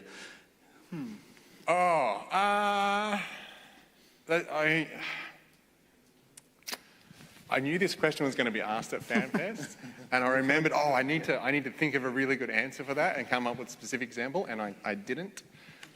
Look, players don't surprise... I don't want to say players don't surprise me anymore, and there's heaps of weird things that I find on almost a daily basis. I guess it's more of a like, okay. I'm not going to judge how someone plays their game. Yeah, let's leave it at that. Thank you. Hi. So you kind of showed this in one of the earlier slides, but I guess for the audience, over the past couple of years, there's kind of been almost this obsession with, as I would call, middleman components, where essentially there's, and this is kind of more of an industrial question, where components are in the chain explicitly to be used to build more components. Yeah. It was kind of shown earlier, kind of like more cyclical. Now, has there been any analysis into, and again, anyone who's done industry has probably felt the burden of the ever-increasing tax bill that we pay constantly. But yeah, the question here is like, has there been any analysis into actually refining the kind of like the estimated item values and the taxes? Because kind of as you were talking about, there's this gross item value, but when you have middleman components that aren't used for anything but... It's multiplicative, right? Yeah, like we don't actually really pay like a net increase. You know, if I take 10 billion of market value, I apply my skill points, my characters, I create another billion of value, I'm not paying $1 billion in taxes. I'm paying 11 billion on estimated item value, which kind of completely nukes an entire career path for a lot of, you know, no one makes a screw. You have to make an entire house nowadays to see any real profit, you know, per your later slide. Yeah, look, it's a good question. We definitely have been asked to do analysis around taxation. Something, I'm speaking purely from the data side here, okay? Something we probably haven't done a great job of is highlighting this multiplicative effect when we're talking about additive manufacturing. It is quite complicated, not complicated isn't the right word, but generalizing that can be fraught with danger. because you might run a fully integrated manufacturing chain. Many other people don't. So many other people might only control steps of that, or there might be some sort of cartel of people doing that together. Calculating it for one person, easy. When we start distributing that across, we can still say, hey, from raw resources to finished product, this is the total tax, but that might be distributed across more people. All of these have different gameplay implications. I think the point you're raising is a really good one, and we should do more work on that. Thank you. This is just more a technical question. I've been intrigued by the float. How do you decide something goes straight versus something goes in the float? Is it some type of time delay? Or let's say if I mine something today, I don't reprocess it right away. Yeah. What are kind of the technicalities between going to the float versus going straight to the... So I'll skip faster. Sorry, skipping. Just so everyone else knows what we're talking about. This one. Yeah, so if I was going to redo this chart, honestly, I'm not saying I'm lying, that's not my point, but more honestly, between every single step there would just be the float, right? Because as you mine items, those asteroids inevitably enter the float. They may get traded on the market, they may get combined or split up, they may get traded to one person, what have you, whatever. They're going to move around inside that float, usually often the market, and then they will move on to the refining step. So the person that mines almost never is the one that refining. Sometimes they are, but quite often they're not. Usually you're going to give it to the character with your best skills, right? And that same process is actually on every single step of this. Like, if we look at manufacturing, I'm just drawing a line to destruction. But there's a whole market system there that definitely exists. The people that build a whole bunch of spaceships usually aren't the ones losing those spaceships. They're selling them on the market. Or they're trading, selling them alliance contracts. Or they've been contacted specifically to build a Titan. They're not the ones that are going out and losing it. They're going to sell it to someone else and doing it for some sort of profit. So this is absolutely a simplification of what is actually happening. It's still very useful to understand, hey, during this time period, X was mined, Y was refined, etc., etc., etc. That helps you understand what's happening in the economy, but when you start getting into the nitty-gritty, yeah, it's way more complicated than that, and if we try putting it into a Sankey plot, it ends up just being spaghetti. So this is basically the 6 months, it's kind of the 6 months time period, right? 7 months. Oh, 7 months. Because okay, I'm dyslexic. Thank you. It was meant to be 6 months. All right, hey, thanks everyone. If you do have more data questions, there's going to be a data Q&A tomorrow morning at 10:30. Check the schedule. Yeah. It's going to be tomorrow morning. And we're also going to talk about kill mails tomorrow as well. So I might see you there. Thanks, bye. See you.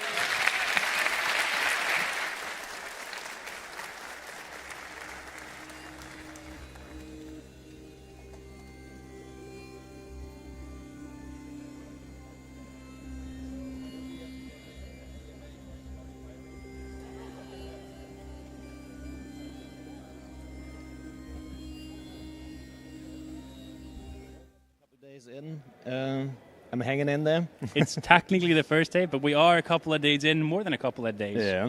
LAN FanFest, you got here on Monday. Yeah. Tons of people to meet, of course, right? Yeah. So, yeah.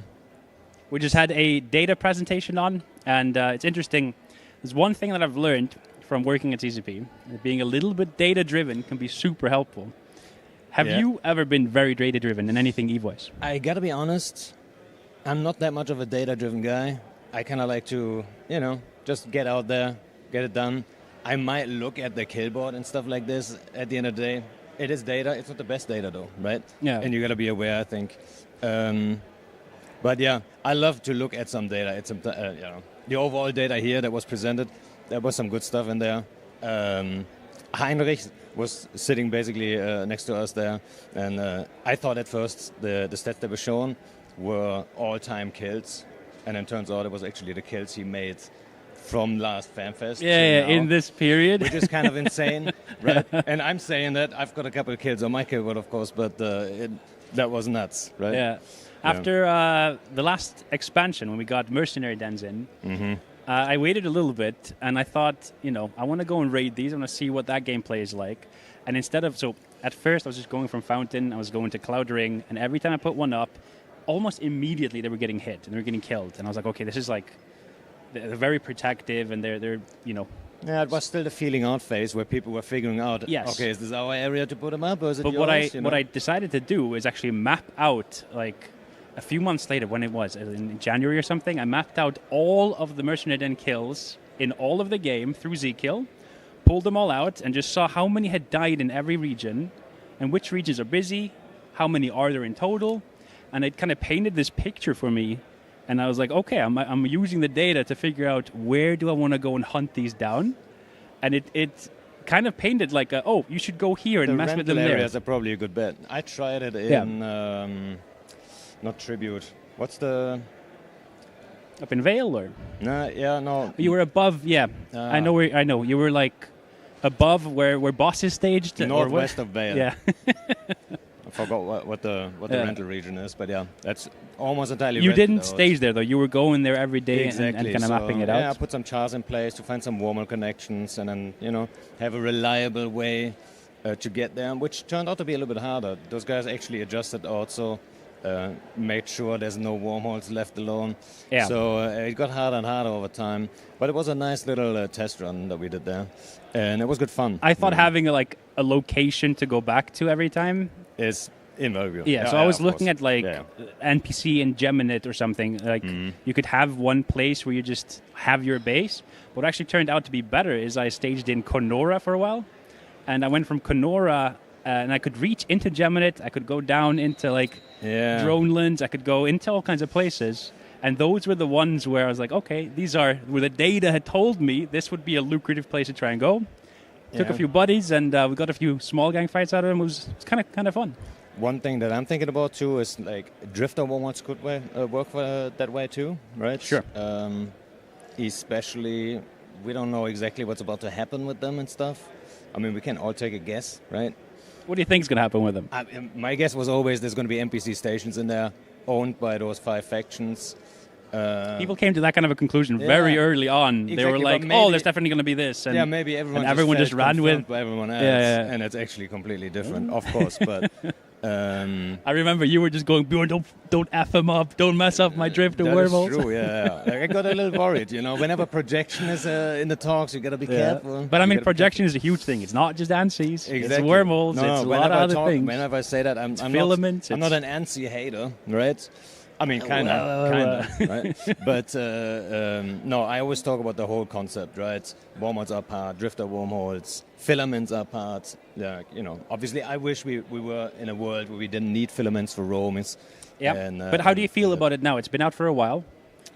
What is your experience? Yeah, experience. I mean, at the start, I know people were missing the jumps, but I think they just had their safety on wrong and all those things. Yeah, you mean the changes? Yeah. Yes, the fact that you have a spool up timer now has from the start, changed your gameplay? Right. From the start, I thought it was all right.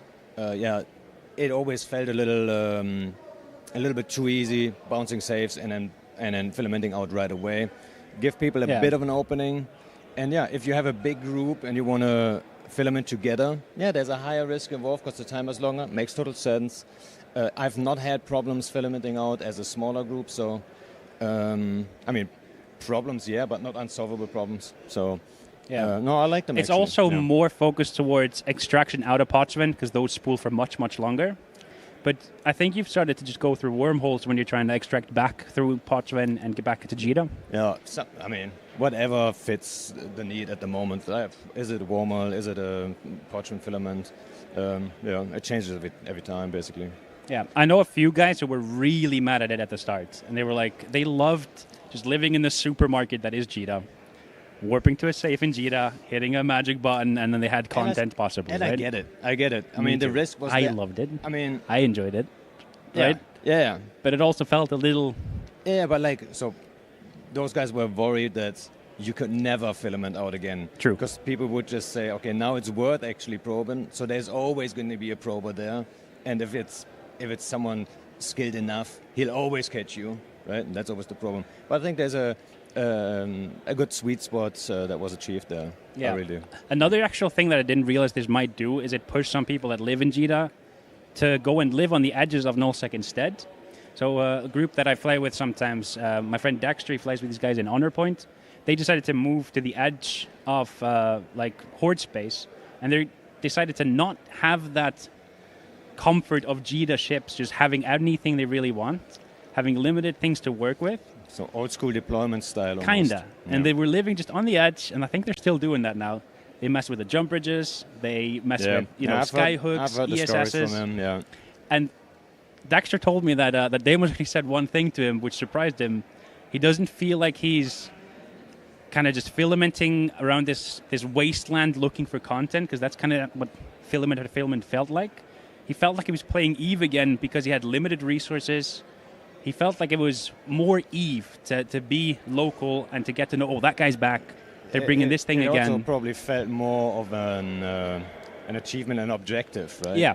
When It's they like, finally it's a did little bit more in-cap clear the of an jump bridge objective in LXQ, they were like, yes, it's Yeah, in-cap. yeah, yeah. They didn't kill it. Yeah. Like, not a chance. It's going to be tough to kill those big jump bridges, Yeah. right? Like, be it Horde or Fraternity or Init or Goon, the outside jump bridges, Barely people are any taking of them care have those. died. I was looking at Zkill on that as well, They're talking valuable. of data-driven. They're valuable. Safety is valuable. If they go down, because all of the jump bridges are still grandfathered in their positions. They're still all on Yep. gates. Mm-hmm. If they get killed, they cannot be anchored within 1,000, 100,000 what was Yeah. it again? So like super far away from gates, they have to go. Off-grid generally. Yeah. Off-grid.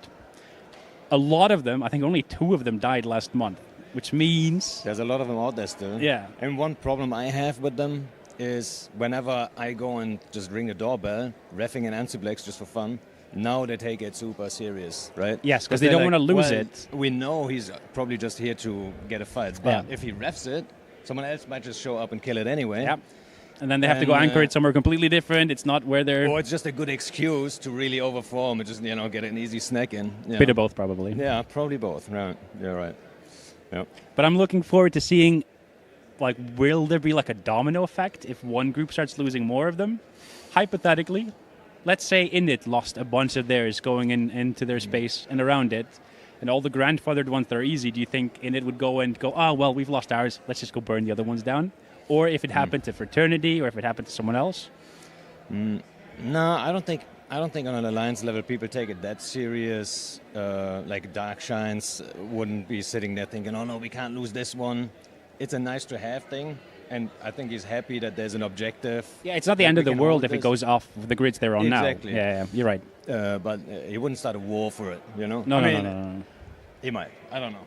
If he's bored. If he's bored, he'll start a war. That's true. One thing I've heard in it a lot is like a board change is a scary one. Yeah, that is absolutely true. Yeah, Gets big No. ideas and suddenly he's got like 500 dudes in a wormhole. You're like, what are you doing? I've had that before where he comes with me. He's like, man, I'm bored. What can we do? And the next day he's like, we're deploying here and there. I'm like, dude, that was fast. Yeah. No, it goes quick too. Right? And it's like right after you said, we're going to chill for a while. And then suddenly like, actually, no, everything goes there.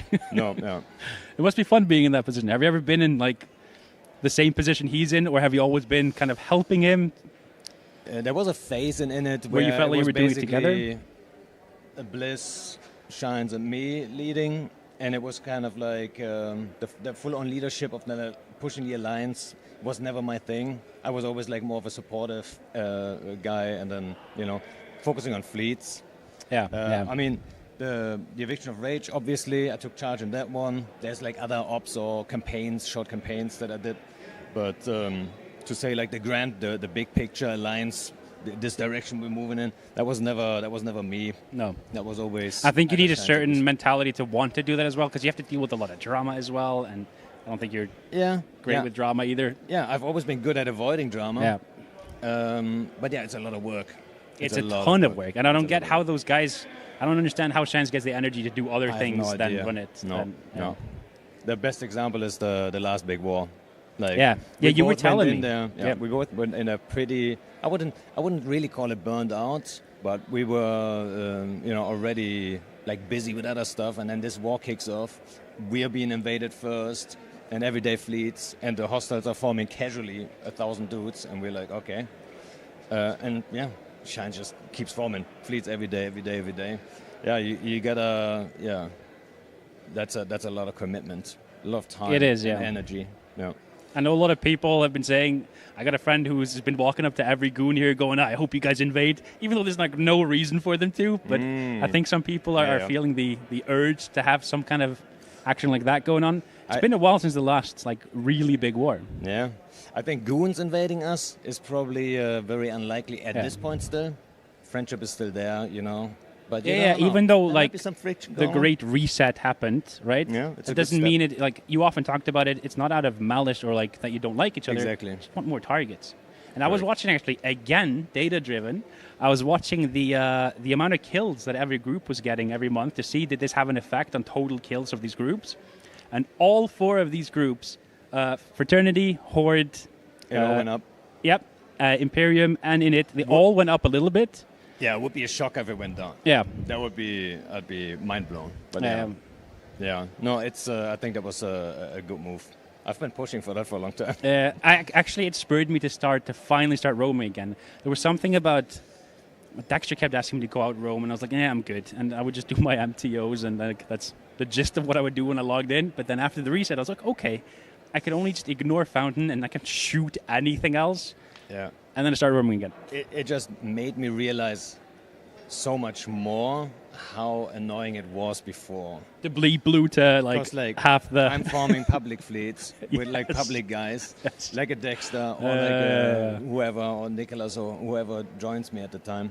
And they're neutral to everyone. And you but can then we feel lamenting into a blue space again. In my blue space, and I have to say like, oh no. There Guys, was so many regions back guys, then. walk to the ESS and go safe. Yeah. Like I hated that. Yeah.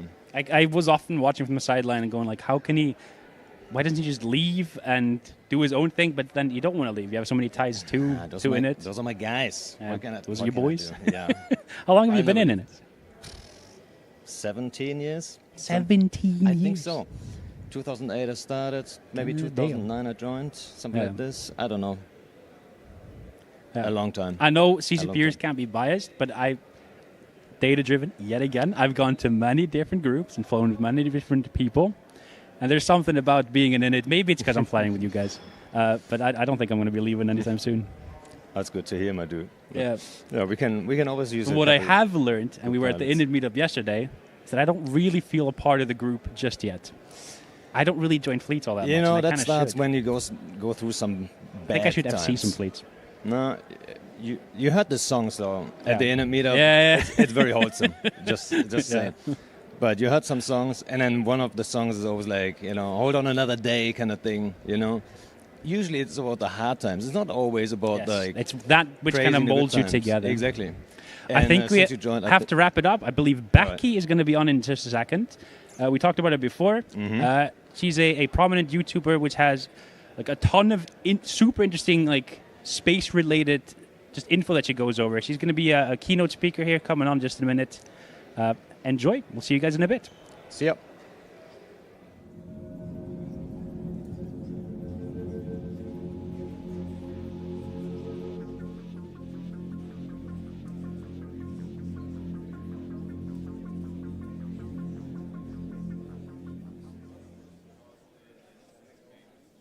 How do supermassive black holes get so big? Join Dr. Becky Smethurst as she busts myths, shares the latest science on black hole growth, and takes a playful look at how well pop culture gets it right or wrong when it comes to the cosmos.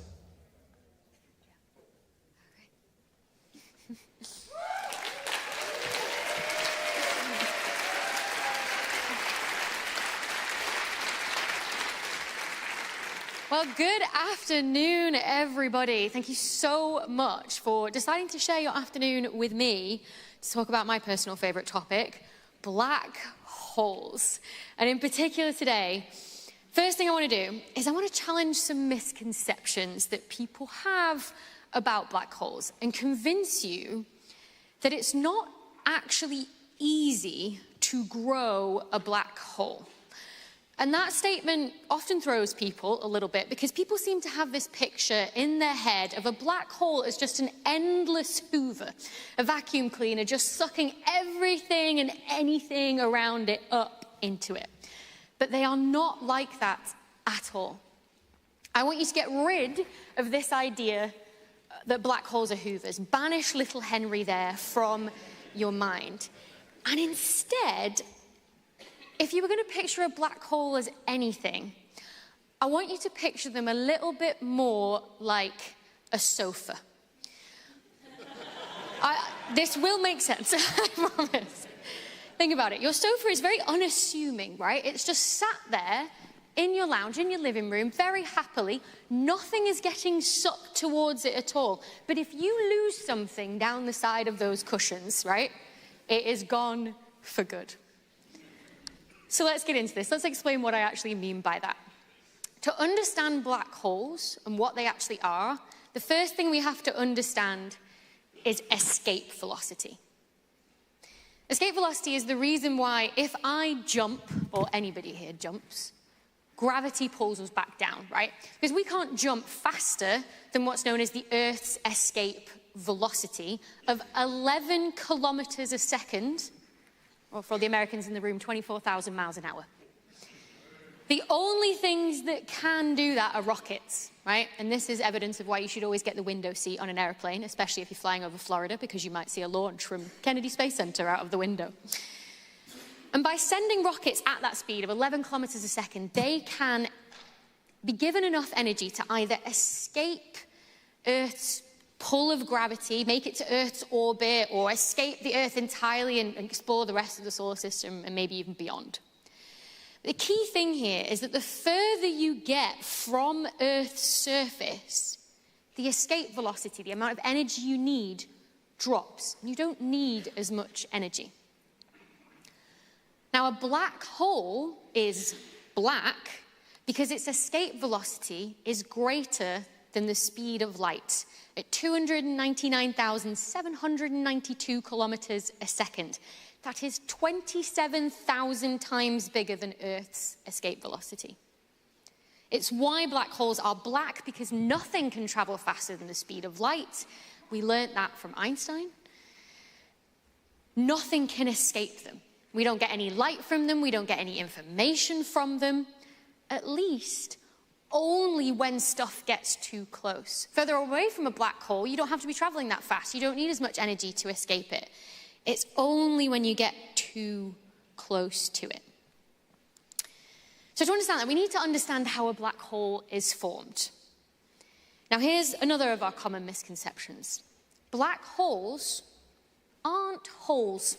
So again, if you're picturing nothingness in space, that's the exact opposite of what they are.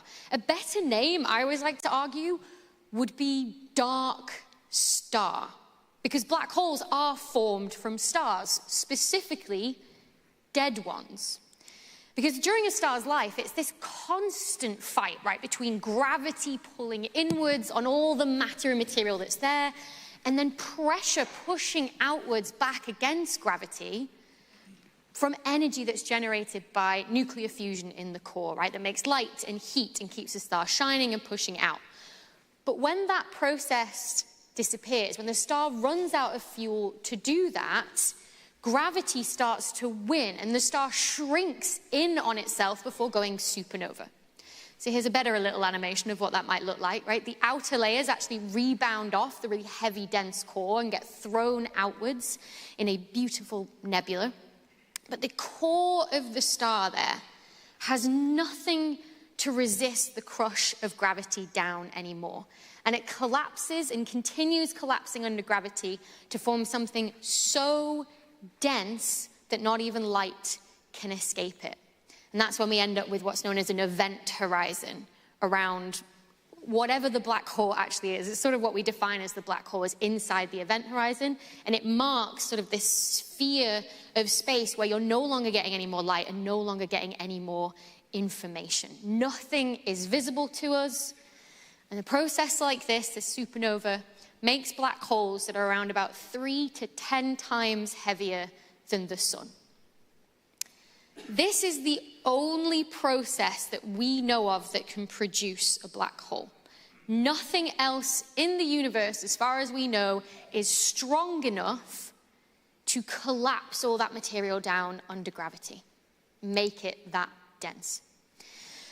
So I'm hoping that now we understand black holes a little bit better, and that they're better off known as dark stars, there's another misconception I want to help you get rid of, right?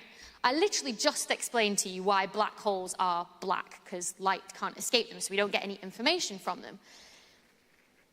And so people think, okay, well, we can't see black holes then. But technically, we can. They're not all black. They're, in fact, some of the brightest objects in the entire universe. And all right, okay, we can't get any light from the black hole itself, from beyond that event horizon, that sphere where we know nothing from. But we can tell when a black hole is there from the effects on the material around it. This is how we actually see the majority of black holes.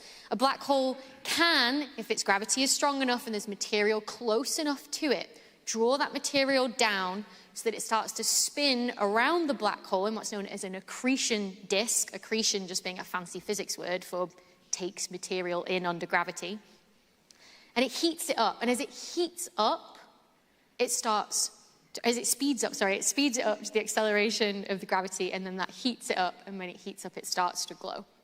In X-rays, ultraviolet light, even visible light sometimes as well, radio light, across the electromagnetic spectrum, you name it, it's glowing with that kind of light. So, with all these misconceptions in mind about what black holes are, dark stars, they're not technically black, they're not technically holes either, I figured let's have a bit of fun.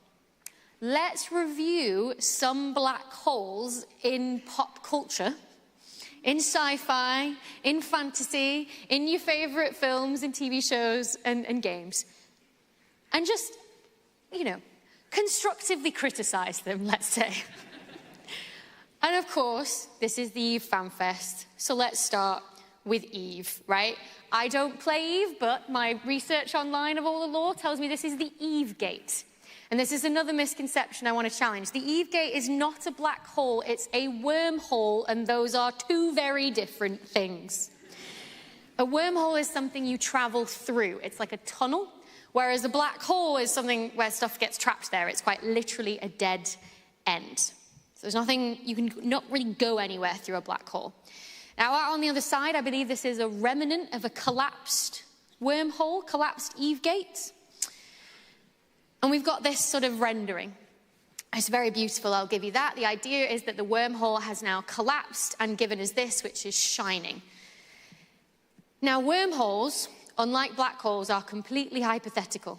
We only have mathematical descriptions of them. We've never found them in the universe anywhere. We've never found them in nature. So we have absolutely no idea if this is right or not, right? But with some educated guesses of, okay, a wormhole is just a tunnel through space. There's no energy there necessarily to make it shine. If it did collapse, it'd probably collapse into a black hole that you wouldn't be able to see unless there was material around it. So I'm going to give this a sort of, it probably wouldn't look like that, but it looks pretty, so we'll give it a pass anyway. What about, though, Doctor Who? This planet, this episode, The Impossible Planet, the Satan Pit. I do apologize to all the Whovians in the room, but this one is definitely low on scientific accuracy. In the episode, the Doctor on the TARDIS is trapped aboard a ship that is orbiting a black hole, and there is a point where the Doctor says, that should be impossible. And it's not impossible for stuff to orbit a black hole, which we'll get to in a second. But we do get a fairly decent visualization, I guess, of the black hole there. You can see behind me, there's sort of a disk of glowing matter, like what we just heard about, right? We can see a sort of accretion disk, so we'll give it points for that. Moving on from sci-fi to most definitely fantasy now, Thor's Dark World. Does everyone remember the black hole grenades in Thor's Dark World? They apparently, when you let them off, create basically a singularity. So what we think what happens when the collapse of the star happens down, and you get sort of all the matter compressed into an infinitely small, infinitely dense point. And what do? They hoover up everything and anything around them, and it pulls it all into the singularity. This one is... this is like, they decided that the plot was the most important thing, but even the plot didn't make much sense anyway. let's think about it. Even if you did make something that was able to suck, you know, that entire person in around it, you'd probably also start to suck in all of the air around you as well. So I personally wouldn't want to set off a black hole grenade, but maybe that's just me. So fantasy, let's leave fantasy behind. Let's go back to some sci-fi, shall we? Any Stargate fans out there as well? I thought there might be, I thought there might be. Thought there might be. So this episode, A Matter of Time. Again, Stargates are wormholes, not black holes. There's a difference. Look, if you remember anything from my talk, just please remember it's that, sci-fi fans.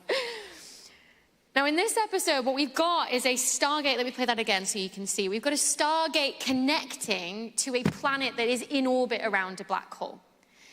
Now, what happens with planets in orbit around a black hole is there are actually some effects of time dilation that go on there. So time dilation is when you experience time differently because either you're traveling faster or you're in a stronger gravity. So the planet's in the stronger gravity around the black hole, and so the planet experiences the effects of time dilation.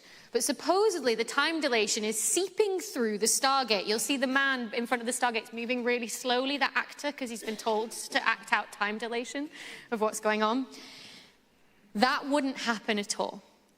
You wouldn't get time dilation coming through a wormhole. A wormhole is just a tunnel. The time dilation is caused by the stronger gravity. The stronger gravity wouldn't project through the tunnel. So low accuracy on this one. And also, can we just take a look at that visualization of the black hole in the sky behind them as well?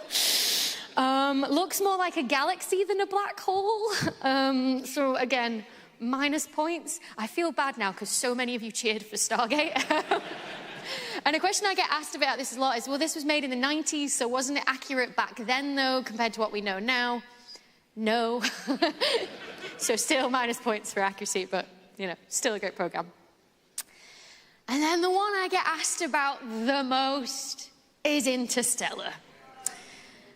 Had the black hole in it, gargantuan. It was a big part of the plot there. It's a fantastic visualization. The scientific accuracy is incredibly high. It sets the bar for everything else when it comes to black hole visualizations here. The visualization they made actually came from a simulation of the effects of bending of light around black holes, taking into account all sort of Einstein's theory of general relativity equations. What they did with the physics simulation that we had, that we just make with sort of like, here's your particles and this is where your light would go, was it then ran it through a visual effects code to actually give you what you would see. It was a piece of physics in itself, and it actually resulted in a scientific research paper that came off the back of it. They worked with a physicist known as Kip Thorne to do this, who was behind some of the gravitational wave detections. It is one of the most accurate portrayals of black holes you can actually get in a film, and we applaud it, definitely. The problem is that they went from there and went, it's one of the most accurate portrayals of a black hole in a film, to it's one of the most accurate portrayals of science in a film at all, which it really wasn't at all. I think you liked Interstellar if you sat in the middle of, so for example, I went with my family to see it. I obviously am an astrophysicist that's, you know, done my PhD in black holes, and I was sat there at the end of Interstellar going, what is going on? This is ridiculous. My dad and my sister in the middle, who, you know, are fairly educated but didn't study astrophysics, were like, this is cool. And my mum on the end, who left school at 16, was like, what is going on? If you're somewhere in the middle, you absolutely loved it. The thing that always gets me about Interstellar is my bugbear is, you remember the whole story is that the characters experience, again, time dilation on a planet. They leave one of their crew members up on board the ship, he ages and they don't. And they go to this planet orbiting a black hole, where obviously the gravity is quite strong. They somehow, well, first of all, the amount of time dilation they experience is a little bit woolly if you try and do the back of the envelope calculation. But the biggest bugbear I have is that they somehow managed to escape from this planet by launching from it in a tiny spacecraft with very, very little thrust, despite the fact that they needed an absolutely giant rocket to get off Earth earlier in the film and overcome Earth's gravity. It's all scientifically accurate until the plot gets in the way, isn't it? And then they just, whoop, never mind. But they got the black hole right, so yay, Interstellar. Anyway, that's my fun pop culture aside. Let's come back to real black holes now. You might remember this image from a few years ago. It was dubbed the giant orange donut by me. Anyway, this is the radio light, so light in much longer wavelengths of light that we can see with our eyes, from the superheated material that is spiraling around the supermassive black hole at the center of the galaxy, Messier 87. The dark region in the center is the sphere of the event horizon. It's dark because we're getting no more light from it, because that's where the black hole is with all that mass. 6.5 billion times heavier than the sun. And you could fit the entire solar system inside it if you wanted to. But the only way we know to make a black hole is from a supernova. Remember, that's what I explained before. It makes a black hole, say, 3 to 10, maybe 100 if you're pushing it, times heavier than the sun. So how does a black hole grow to be super massive, bigger than 1 million, maybe even 1 billion times heavier than the sun? And you just think, well, you just need to add more stuff. Right? You just need to get material close enough to the black hole so that it will actually hoover it up beyond the event horizon and actually grow, become a bigger dark star. The problem is that's actually very difficult because it is not easy growing a black hole, especially by this tremendous amount. Why is that then?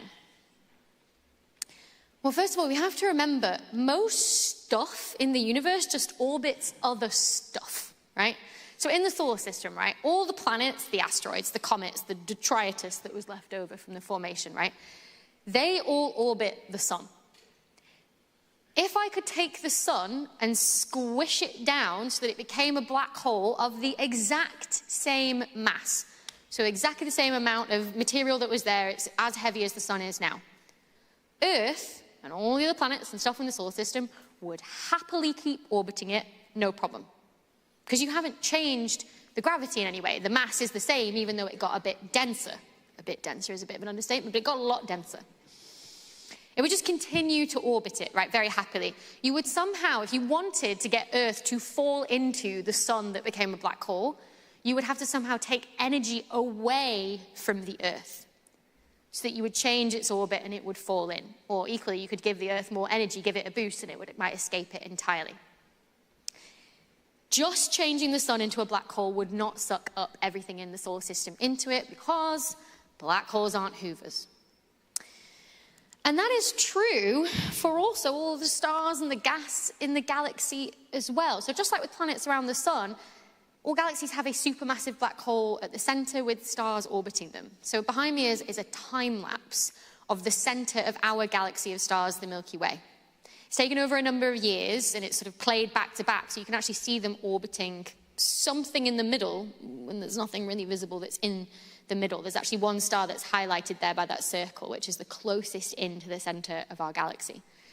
And if you can work out their orbits, you can work out how fast they're moving, and therefore you can work out how big the thing is that they're moving around. And if you do that, you find that it's an object we cannot see that is 4 million times heavier than the sun, that could fit inside Mercury's orbit.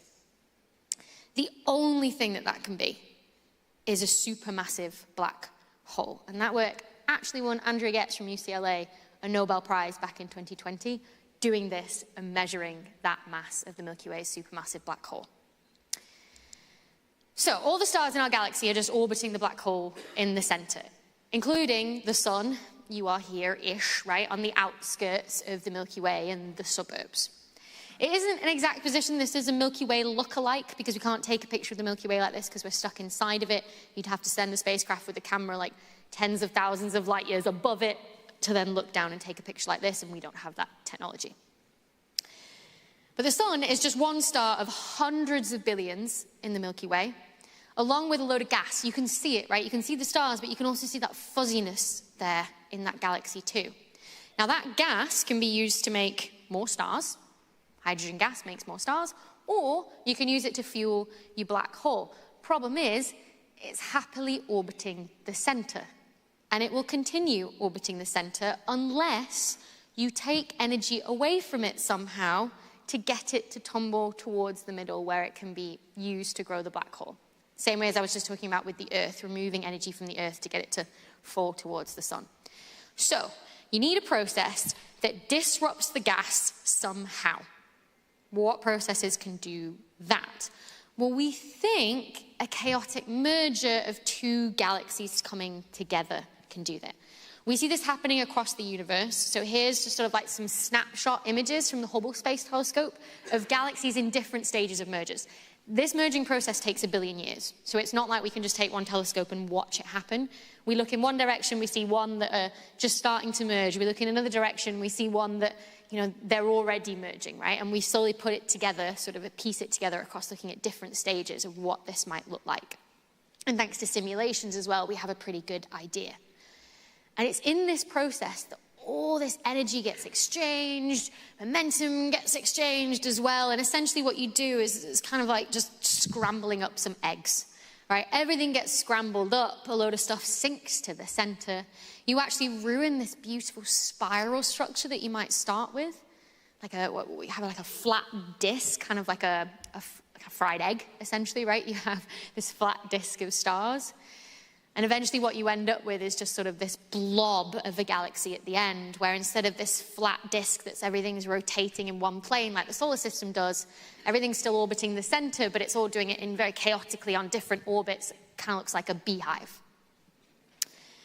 That would be the result of two galaxies, about the same sort of mass merging together, about the same number of stars. But if you have like a small galaxy that comes in and just sort of blobs into another one, then you're going to get a sort of miniature version of that happening. And you really will then get like a fried egg, right? You'll have the blob of the chaos in the middle, like the yolk, and then you'll have the whites of the galaxy around it, which is all the stars on nice ordered orbits with that beautiful spirally shape of galaxies still.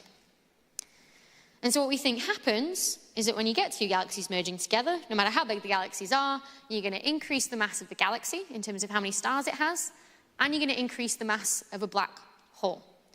So, are we ready, ladies and gentlemen, for the very first plot of this talk? The very first graph.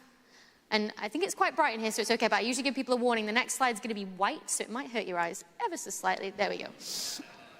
So our first graph of the talk, what I just said, this is exactly that on this plot. On the horizontal axis there, you've got the mass of stars in the galaxy's central egg yolk bit, that central chaos bulge. And if you've got something that is all bulge and no spiral, then, you know, you plot all of it on there. On the vertical axis, you have got the mass of the supermassive black hole. All of this is what's known logarithmic units scientifically, so it's essentially like we say, 10 to the power of 7, say, or 10 to the power of 8 just means a 1 with 8 zeros after it. So 10 with a little 6 is 1,000,000, 10 with a little 9 is 1,000,000,000 times heavier than the sun. And hopefully what you can see is there's a nice correlation between the two of them, right? We call this co-evolution, right? You grow one, you grow the black hole as well. Grow the galaxy, grow the black hole, the two co-evolve together. And mergers of two galaxies with all that scrambling that they do was the one process for a very long time that we've thought for the past few decades, that was the only process that we thought could give you this correlation and could grow your supermassive black hole up to higher and higher numbers on that vertical axis there. But the problem is, not all galaxies have had a merger. Like our own Milky Way, for example, has a nice spiral structure, has been left alone for about 10, 11 billion years, we think. It's got a very, very small central bulge, unlike Andromeda, our nearest neighbor, which has got a big, big bulge, a big yolk in the middle. So what about things like this? Bulgeless galaxies. If we're sticking with our egg analogy, these would be the egg white omelette of the galaxy world, right? There's absolutely no yolk there, it's all egg white. Again, the one on the left is Andromeda. We think it's had a merger before because it's got this big spherical chaos bulge of stars in the middle. But the other one, the bulgeless galaxy, it's just completely flat. It's been left alone its entire life. So how big are the supermassive black holes in the center of these galaxies? Have they been able to grow them like the other galaxies have through mergers? Do they have another way of doing this? This is my research topic that I sit in the university and puzzle over. And to answer these kind of questions, the first thing you have to do is find a sample of galaxies that look just like this, specifically ones that have a growing supermassive black hole so we can see them, so that then we can actually see what the influence is on the material around it, and from how fast it's moving, we can work out how big the black hole is. And ones that don't have a big blob of stars in the middle. Now, you might be looking at these images behind me going, Becky, they very clearly have big bright blobs in the middle. What are you talking about? But if you notice, those big bright blobs are kind of a purplish colour, not the yellowish colour of the galaxies around them. That's because what you're seeing is more of the ultraviolet light from the growing supermassive black hole in the centre, not starlight. The galaxies around them look very spiral-shaped. And so we take a punt on these and we say, okay, we've selected these out. We think they're probably these egg white omelette galaxies, these bulgeless galaxies with no big bulge in the center. But okay, that bright point of light from the growing supermassive black hole could be hiding it, I guess. But then what you do is you go and use the Hubble Space Telescope and double check and you go, oh yeah, everything's fine. We've definitely got a bulgeless galaxies. That bright point source in the center of the growing supermassive black hole, we've managed to take the observation so it's just a little bit fainter. It's still there, but it's a little bit fainter so it doesn't blare everything out too much anymore. Great, so you've got your sample. You know that they're bulgeless. Now you've got to go and measure their supermassive black hole masses. So how do you do that? Well, someone has got to go to a telescope and observe these things. That poor person was me. I had to go to the Canary Islands. I had to go use the telescope there. It was awful. I got paid to do it. Oh, terrible. I went to this telescope. It is called the Isaac Newton Telescope. It's a UK-owned telescope. It's about 2.5 meters wide, so probably from this screen to that screen across in terms of the mirror that collects the light and focuses it down to the detector. So what were we doing with this telescope to measure the masses of black holes then? Well, unfortunately, folks, this is not just a physics talk. We have to talk about chemistry, unfortunately, as well, which I do apologize for. Who knew chemistry in a physics talk? But a quick reminder. A hydrogen atom, right? Simplest element in the universe. This is the stuff that I said makes stars and fuels black holes. It is a single proton in the center, positive subatomic particle, and then an electron in orbit around the outside, the negative subatomic particle. And if you sort of shine light and energy onto a hydrogen atom, maybe, for example, from the fact that you've heated it up, because then it starts to glow because it's orbiting around a black hole, then that electron goes, oh, I'll steal some of that energy, thanks. And it jumps up to orbit where like another electron would orbit if the inner orbit was too full already. It's not supposed to be there, though. It's too excited there, and so it drops back down again, and it gives that energy that it stole back out. Now, quantum physics tells us that the energy difference between those orbits where the electron could be is always exactly the same amount in a hydrogen atom, right? It's a slightly different amount in, say, an oxygen atom or wherever, but in a hydrogen atom, it's always the exact same amount of energy, which means that the energy given off, which is given out as light, always comes out at the exact same color or wavelength of light. So what we can then do is say, okay, we know there's going to be a load of hydrogen spiraling around the black hole, so we're going to be able to detect that as all one big spike of a wavelength, right? If we take the light from the galaxy and we split it into its rainbow Pink Floyd Dark Side of the Moon style, and we get this nice spectrum out where we can make a trace of how much light at each wavelength do we actually receive, and expect that big spike where the hydrogen's giving out light. So, second graph of the talk, ladies and gentlemen, that's what you would expect to see, right? On the horizontal axis, you've got wavelength or color of light. So on this side, you've got bluer light, and on this side, you've got redder light. Y-axis, the vertical axis, is just how much light you detect.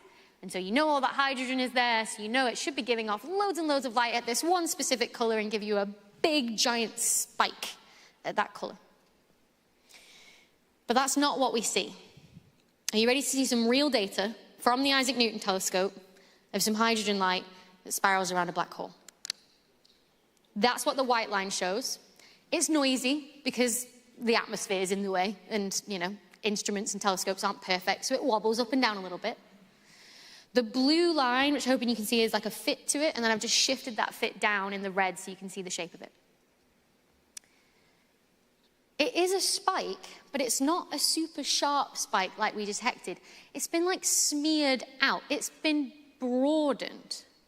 And maybe some of you have already started to connect the dots here of what's been going on, because I keep saying this is hydrogen light spiraling around the black hole. So some of it is coming towards you, and some of it is moving away from you. So the light is Doppler shifted.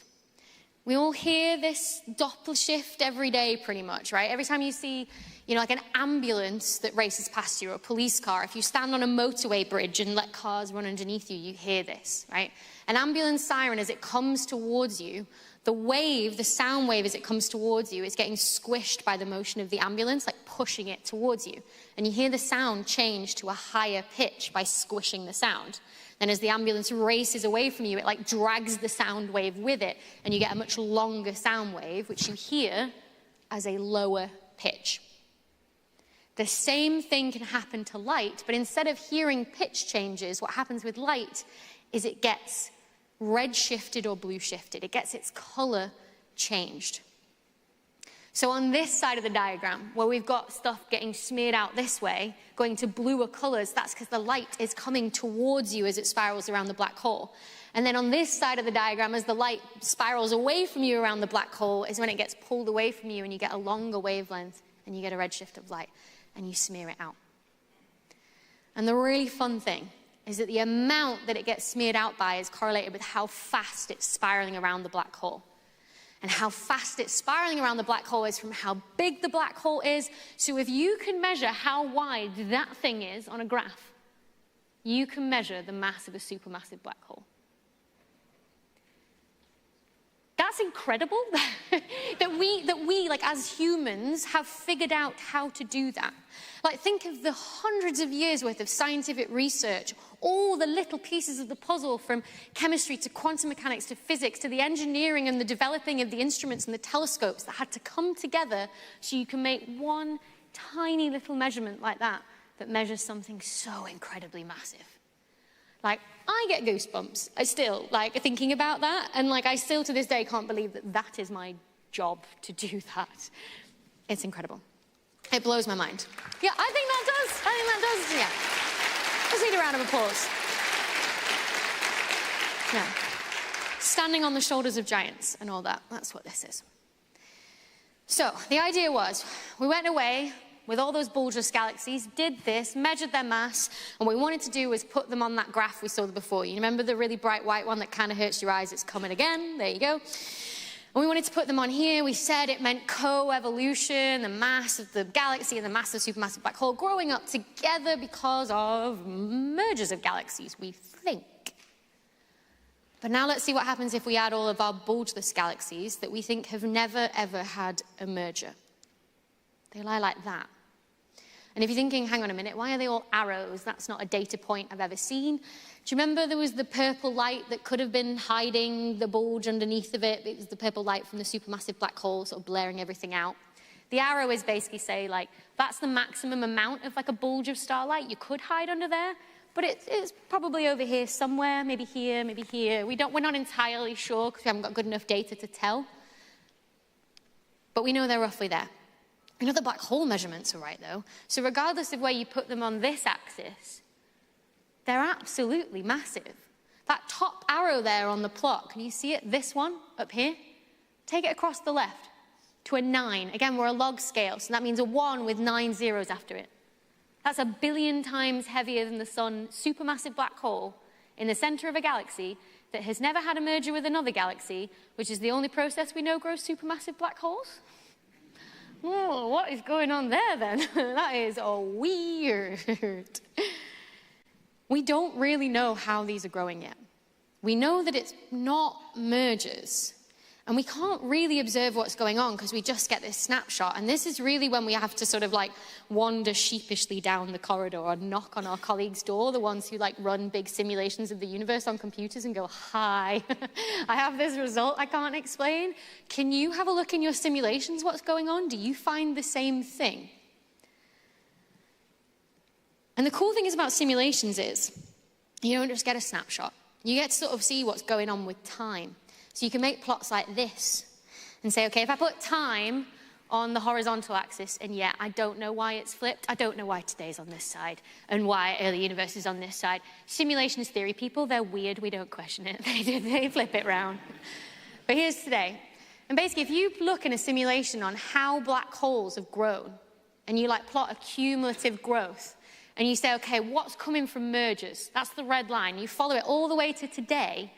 you get to about 35% of all the growth of black holes is from mergers, and 65% is something else. The only process that we know to grow a supermassive black hole, what on earth? So what is it? That's what my research is trying to figure out now. Maybe I'll have to come back to the Fanfest in 5 years' time and we've hopefully figured it out. 5, 10 years' time, who knows? What we do know, when we say how do black holes grow though, is that they're not hoovers. They're not eating everything in the universe. We're not about to fall into one. There's nothing to be afraid of. We do know, though, that sometimes it's thanks to the merger of two galaxies together, but it's not 100% of the time like we used to think. Only about 35% of the time. The other 65% of the time, it is somehow without a merger entirely. To give you some idea of the things I'm working on, we think it could be that the spiral arms in a galaxy somehow interact with all the gas in there and they funnel gas to the center. Have you ever seen also a galaxy with what we call a bar in the middle, where it's like a long, thin structure where the spiral arms come out the ends? Maybe there's some funneling down there. Maybe all galaxies that we think are interconnected by a big cosmic web of hydrogen gas. And maybe they can draw hydrogen gas in from there that grows the black hole, but only when it's been left alone and it's a very calm process. We just don't know. But if there's a second thing, because I said one thing, I said remember that black holes aren't wormholes. Take that from today's presentation. But if there's one other thing that you can fit into your brain after this week's convention, all I want you to remember is that black holes aren't endless hoovers. They are more like couch cushions. Thank you very much, everybody.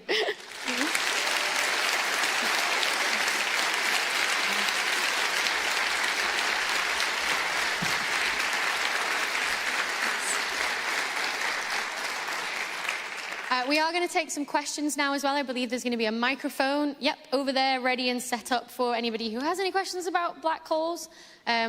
While people start to filter down, I hope you'll allow me some shameless self-promotion. I do have a book on black holes if you want an even deeper dive into this, on the history of how we figured all that out. That's Standing on the Shoulders of Giants I was talking about. I believe there are also some copies that I've also signed as well that are going to be available for you outside.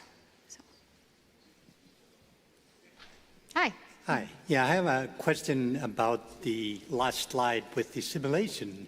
Yes. The powers that be above, if you could change the slide to that one, that would be great. Thank you.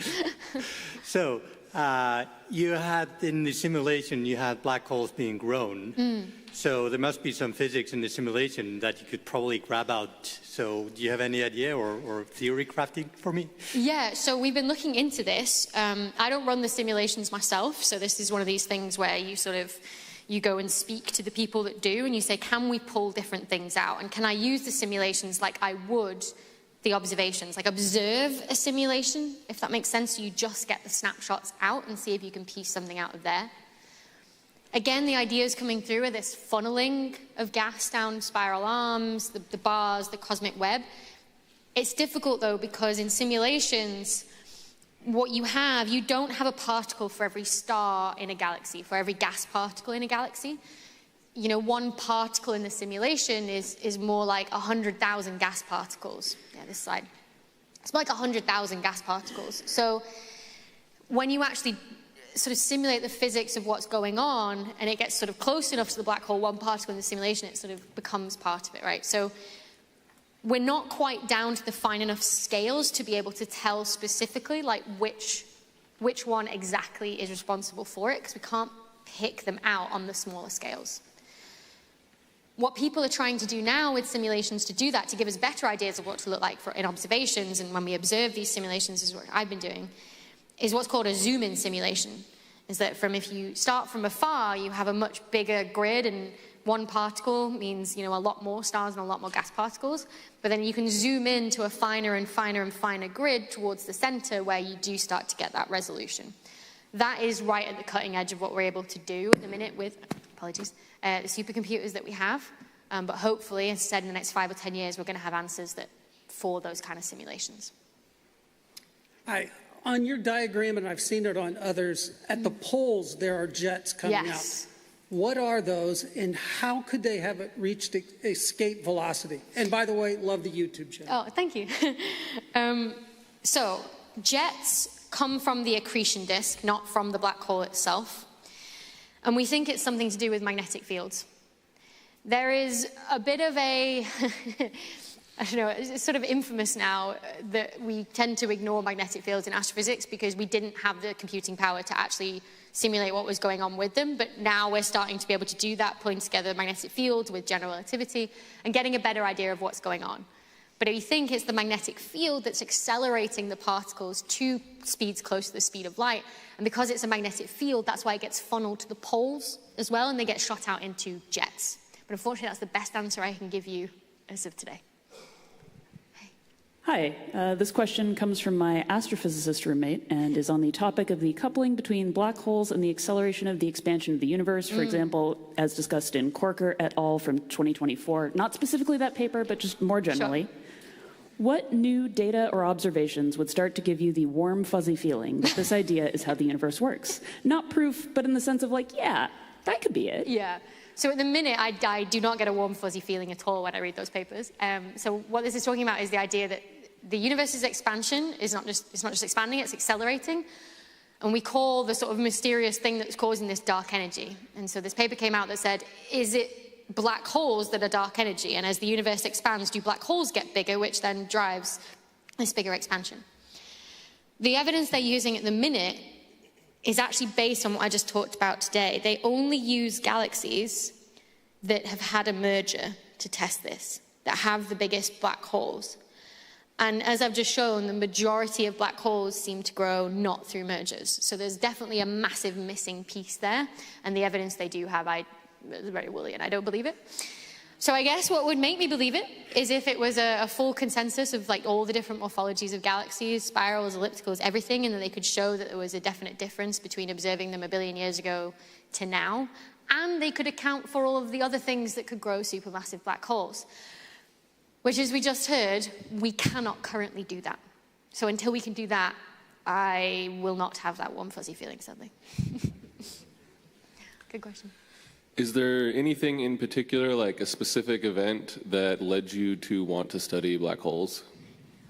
I don't know about black holes. Astronomy, yes, like astrophysics. I saw the partial solar eclipse in the UK in 1999 as a 9-year-old. And it was about 95% coverage of the sun. And I just thought that was the most incredible thing I'd ever seen in my entire life. And from that moment on, it was like, can I have space books? Can I have a telescope? Can I have all of these things, you know, for Christmas and everything like that? And I just never lost that curiosity going forward. And I think I've always been curious about the things that we can't know. So we have to be clever about the questions that we can answer. So it was just inevitable that I just quite literally fell down the rabbit hole of black holes. Have you ever seen a total eclipse? I haven't. And it's on my bucket list. I know there's one here, right? In is it next year, I think? Yeah. There was also one in Oregon about 5 years ago. Yes, nice. I saw that one. Hello. What are your best candidates for alternative source of growth for black holes? Maybe non-liminal factors like dark matter, primordial black holes? Yeah, sure. So dark matter is an interesting one. I get asked this question a lot. Could it be that black holes are growing by taking in dark matter? The problem with dark matter is it's something what's known as collisionless. So the probability of two dark matter particles colliding or colliding with anything else is very, very small, we think. So in that disk of material that is spiraling around the black hole, but it is technically orbiting the black hole, and the way that it actually falls in is because it collides with another particle. Some of them lose energy and some of them gain energy, and one of them falls in. Dark matter can't do that, so you couldn't get it in the accretion disk. It would have to be on some sort of like direct trajectory. Primordial black holes are all going to be, you know, probably even Earth mass or smaller, if you're lucky, so they're not going to be big enough to grow something to supermassive proportions. So we think it's just time and enough material being funneled towards the center. Hi. On the chart from the data that you recorded in the Canary Islands, on the left side there was a smaller spike. Yes, what was that? Good spot, good spot. I don't know if we can bring that slide back up, but it's like 2 or 3 before this one, to the powers that be. So if you remember, there was this next one. I can do that though. There we go. So you meant that little red bump there on the left-hand side? So at this specific wavelength, there's emission from hydrogen, but there's also emission from nitrogen as well. There's a nitrogen doublet that we call it, and you can actually see it on the right-hand side too. So there's the really obvious one on the left-hand side that really bumps out, and then there's one where it's just sort of like almost like a shoulder on the right-hand side. So that's 2 nitrogen emissions as well that you get there, which makes fitting this and modeling this a little bit more difficult because you have to account for that too, but really good spot. Okay, cool, thanks. So I have a question about the formation of the black holes. So my shaky understanding is as the star is collapsing in on itself, the atoms at the center start to form into just neutrons, and the Pauli exclusion principle stops them from occupying the same space, and that forms the shock wave that creates the supernova. So I was wondering, is there a certain theoretical mass that maybe we'll never see it in the universe now, but is there a mass beyond which the collapse occurs before that shock wave radiates out, so it just collapses in on itself and we would never know? Not where I thought that question was going, but yes. So we think we have seen what would be termed a direct collapse black hole. So you skip supernova entirely. We've seen it with the Hubble Space Telescope. There was quite literally a star there one day, and then the next day it was just gone. No nebula remnant, nothing. It's difficult to say where that occurs because there's so many different forces in play when it comes to that. We think it's around about 100 times the mass of the sun, which would be some of the earlier, so the earlier in the universe, bigger stars like that formed because there was more gas available, it was denser, whereas now the universe has expanded, it's less dense, you're less likely to get such a massive star. So we think they might have been more likely in the early universe, which then also helps us when it comes to the fact that I said only supernova can form a black hole, but then we have supermassive black holes, so how did that happen? We think that could help if in the early universe you get a bit of a head start. Instead of starting at like 5 times the mass of the sun, you might be able to start at 100, 500. Some people even argue maybe 5,000. If you don't just skip the supernova, you also skip making a star entirely, and you just take a gas cloud in the early universe and collapse it straight down. That's what JWST, the James Webb Space Telescope, has been looking for as well. Right. I think that light is sort of like the music playing people off at the Oscars. That means that we're done, unfortunately. But again, thank you very much for spending your afternoon with me to talk about black holes, everyone. I appreciate it.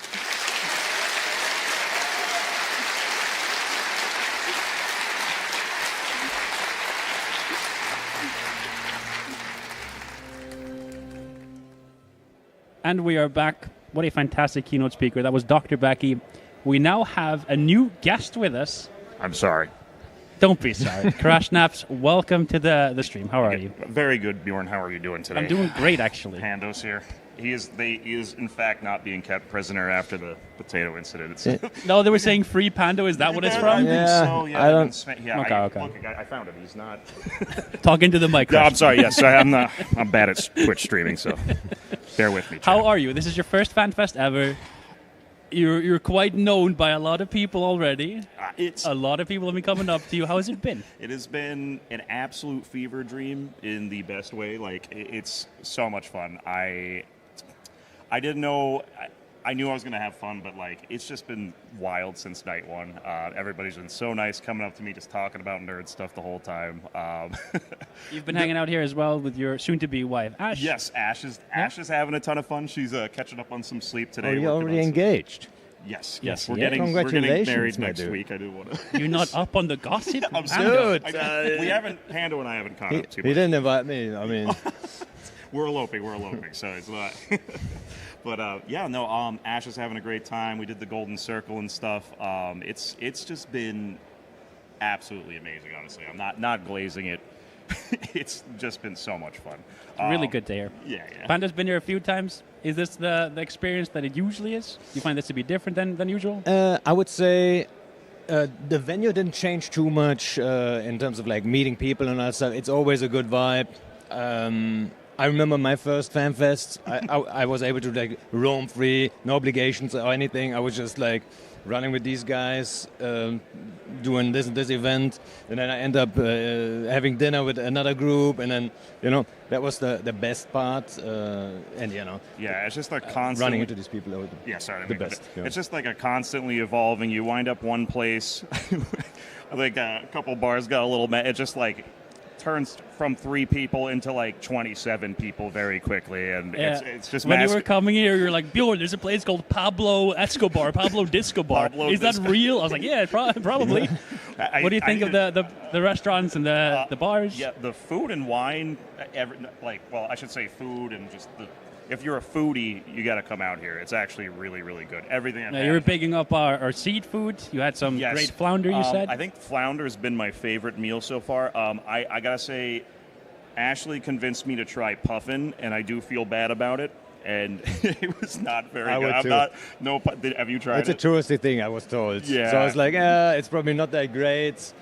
It's a little rough. I'm eating all sorts of animals I felt like I shouldn't eat. Horse it was really good. And then, was it you that told me it's the baby horses? Oh, no. No. Oh, is it? Is that real, or are they just messing with me? No, I think I told you about the puffins that you have to eat a whole family to really fill up. Oh. But the horses, like, they're good. They're I've eaten solid. horse. It's not something I go out and look for, but if it's served, I'm like, yeah, why not? It tasted really, it was like corned or something. It was great. Yeah. Favorite thing, though, the seafood is just insane. So And there've been way more like really good seafood places coming up as well, which is it's good to see. Yeah. Exactly. I'm not into seafood at all. That's like get out of here. No. That's one no for me. Let this honestly. guy back on. Doesn't like burgers. Doesn't like seafood. I mean, I'm not into burgers. All right. All right, Chef Pando. I think they're boring as hell. Let's not talk about it. The schnitzel. I should have just shut up. No. Yeah. Too good. I'm really glad that you got to come here. Like, I've been watching a bunch of your stream lately too. Thank you. Yeah. And I wanted to see if you had the same energy as you do on your stream, because I've been letting people down. I'm like, you have not been letting people down. But I sometimes watch your stream and I'm like, how does he have this energy after 12 hours? There's just something about being on camera and just everybody. Every once in a while, I got to get everybody to spam emojis. Somehow that just gives me energy. I don't know, but I've been trying it, mostly I'm just acclimating to the sun constantly being up. It's a little rough going out for a few beers and being woken up at 4:30 a.m. by the sun. But, it gets even worse in the summer when the sun doesn't set at all. You'll see it dip. It just does and then a little. And it doesn't even really go behind anything. It'll come back up again. It'll do that for a few weeks when it just doesn't set. Yeah, it's not. It's super nice otherwise, though. And I've been getting up early every morning, so that's good. But, Ami's been giving me a hard time always, you're normal. I hate it. So being normal is letting people down? We already had the theory it's your twin brother. Do a cartwheel or something. Everyone's drink out of an AK. What the hell? Everyone's been very, very nice, but just a little bit trying to figure out if I'm going to do crazy stuff at any point in time. So it's been really fun just interacting with everyone. It's funny, I've had a lot of people come up and say hi, but I also see a lot of people just kind of shyly work on. I'm like, come over. If you come say hi to us. It's been a ton of fun meeting all of you, and it's just amazing time. I was talking to Pando earlier, saying that I never went to any of these Fanfests until I started streaming. It's kind of weird. I was playing a bunch. I'd be hanging out at some internet cafe and going, what the hell is this Fanfest thing, right? Why would these nerds go to this thing? And you were what, though? 15, 16, 17? How old were you? No. This is in my 20s or something. 20s? Yeah. And I'm actually about to be 38, Pando. So shit. He just looks very young. But it's something that I didn't understand until I went to it first. And then when I went to it I think the first one I went to was in 2015. I met people I'd flown with the years before. People were recognizing me for videos and stuff and streaming, and I was like, okay, this is kind of interesting. But then the chats I would get with people is when someone would come up and reminisce about a fight, and I was like, that was you? And then I would hear the other side of it, and there's this one time where I always remember this one guy who walked up to me and went, Bjorn, do you remember that Titan that you caught with 200 destroyers in Proby was doing this this? Titan? No, it was Mercenary Coalition someone. I don't remember exactly. Forgot who it was exactly. But I thought this was bait when we caught him. He tells me a year and something later that he was just drunk as shit, roaming around. Right. And then his I thought you got the time. I know nothing about No, we didn't that. kill him. I have no idea. But apparently there was like big warning bells and panic on the other side because he was like, oh man, I got caught by like 200 thrashers. I'm going to die like an idiot. Can you guys come save me? And and then to hear those like other side stories. Have you guys had any stories like that from people? I had a very similar story, but the other way around. I saved, like a while ago, I saved a few Titans from back then, it was Detco. And I had those guys, actually several ones of those, approach me and say like, hey, I was one of those Titans, you saved us. Yeah, it was like, thank you. Exactly. Nice. That was a good time. I have one small story. Well, I've had a few of those interactions. I'm having a hard time remembering most of them, but I actually went to the Init meetup. That was Yeah, you came yesterday. Yep, yeah. Sorry, I think both you and Amy Omia came as well. Yeah. So I've been hopping around the stream a little bit too. I met some of the 4S guys that have done a little snipey stuff before. They were so nice. Everyone's apologizing to me. They're like, listen, just next time you're on, get us a Sino alt. We'll counter drop for you if you're anywhere near frat space. Like they're just like offering some services, buying me drinks. Everyone's been it's been a riot. Solution to Vargar, blob it. Exactly. Yeah, it was literally the same conversation I had with you. What if you just had like a sneaky Sino lurking around and some escalation tactics. Just 200 of your closest friends right next door. Yeah, that's all you need. That's all you need. We're gonna get some. Yeah, so we're gonna start fighting back on the. I would hope so. They keep bullying you, and it's clearly affecting you. I'm emotionally distraught. Even though Vargos lately not that big of a problem. The last time they showed up, there's been less. Actually, Odin's Call showed up to save our fleet. Oh, interesting. Odin's. Yeah, that was actually a fun fleet. Nice, we were traveling. We were doing Skyhook stuff for once. And Odin's Call first traveled through the system, and we were like, are they about to engage us? Like, nope. And then No Value engaged us, and they engaged us with like some proper stuff, brought Vargos and everything. But we split their fleet up a little bit, and we were about to get it. You were flying remote rep Squalls. Oh yeah. We were flying Squalls of all things. Nice. But we were about to get it, and then Odin's Call actually showed up and saved the day. And we actually killed one of the Vargos, who was also blinged out to the max. Nice. So felt good. Nice, yeah. Yep. Didn't Odin's come fight you right after? Also in Squalls? It goes more hilarious. Actually, they mirror match us and bring combat Squalls to fight us after. That's so sick. You can't even make that up. I've had some really fun interactions where it was just like I brought like a little fleet of retries out one time, and we were trying to kill a golem, and we just weren't breaking it after 40 minutes, and then a giant, larger retry fleet came in. I think it was in it, actually. And we warped off because we thought you guys were just going to clown us. So we warped off. Then that group of like 50 retries started shooting at the golem, and I'm just on stream like, are they going to break it? Because we had already gotten on the golem. They're like, and you they're guys just got to come back over. We promise we won't shoot. So I've had some really fun like starting FCing more. I've had some really fun interactions. Yeah, I got to FC a fleet with you. Yep. Thank you very much for inviting me on that. Thank you so much for joining me. That was a ton of fun. I know Chad had a ton of fun. I definitely learned some stuff too, especially like positioning stuff. I took away some things. Got some stuff to work on. I think you should get Panda to come FC with you. And yes. No, I was going to learn from each other. He's on the short list. I was talking about Pando's Gila fleets, the large Gilas. They're pretty fun. Yeah, for the size of like number of people you get in fleet, that kind of tactic works really well. Yeah. No, 100%. Yeah, I'm excited to bring a bunch of people on so I can be way less dog water at this game. How many do you usually have in fleet? You got like 3K solo kills, dude. Yeah. Come on, Check bro. my kill board. Thank you, Bjorn. I'm sure you've learned a thing or two on the way. Sorry, what was that? I was like, I'm sure you've learned a thing or two on the way there. Yeah, I suppose. Yeah. Not enough. But how big are your fleets usually?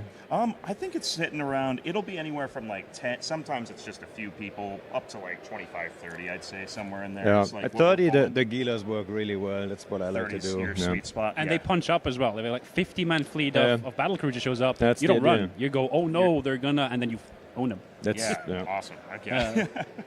No, excited to bring more fleets out. It's been really fun. Yeah, it's really fun having you on, just like getting in touch with people and starting up some initiatives, trying to get some more FC content out there and show people that even if I can do it, I'm sure you guys at home that are thinking about doing it can definitely pull it off. So. Yeah. Why did you start FCing, Panda? Why? Yeah.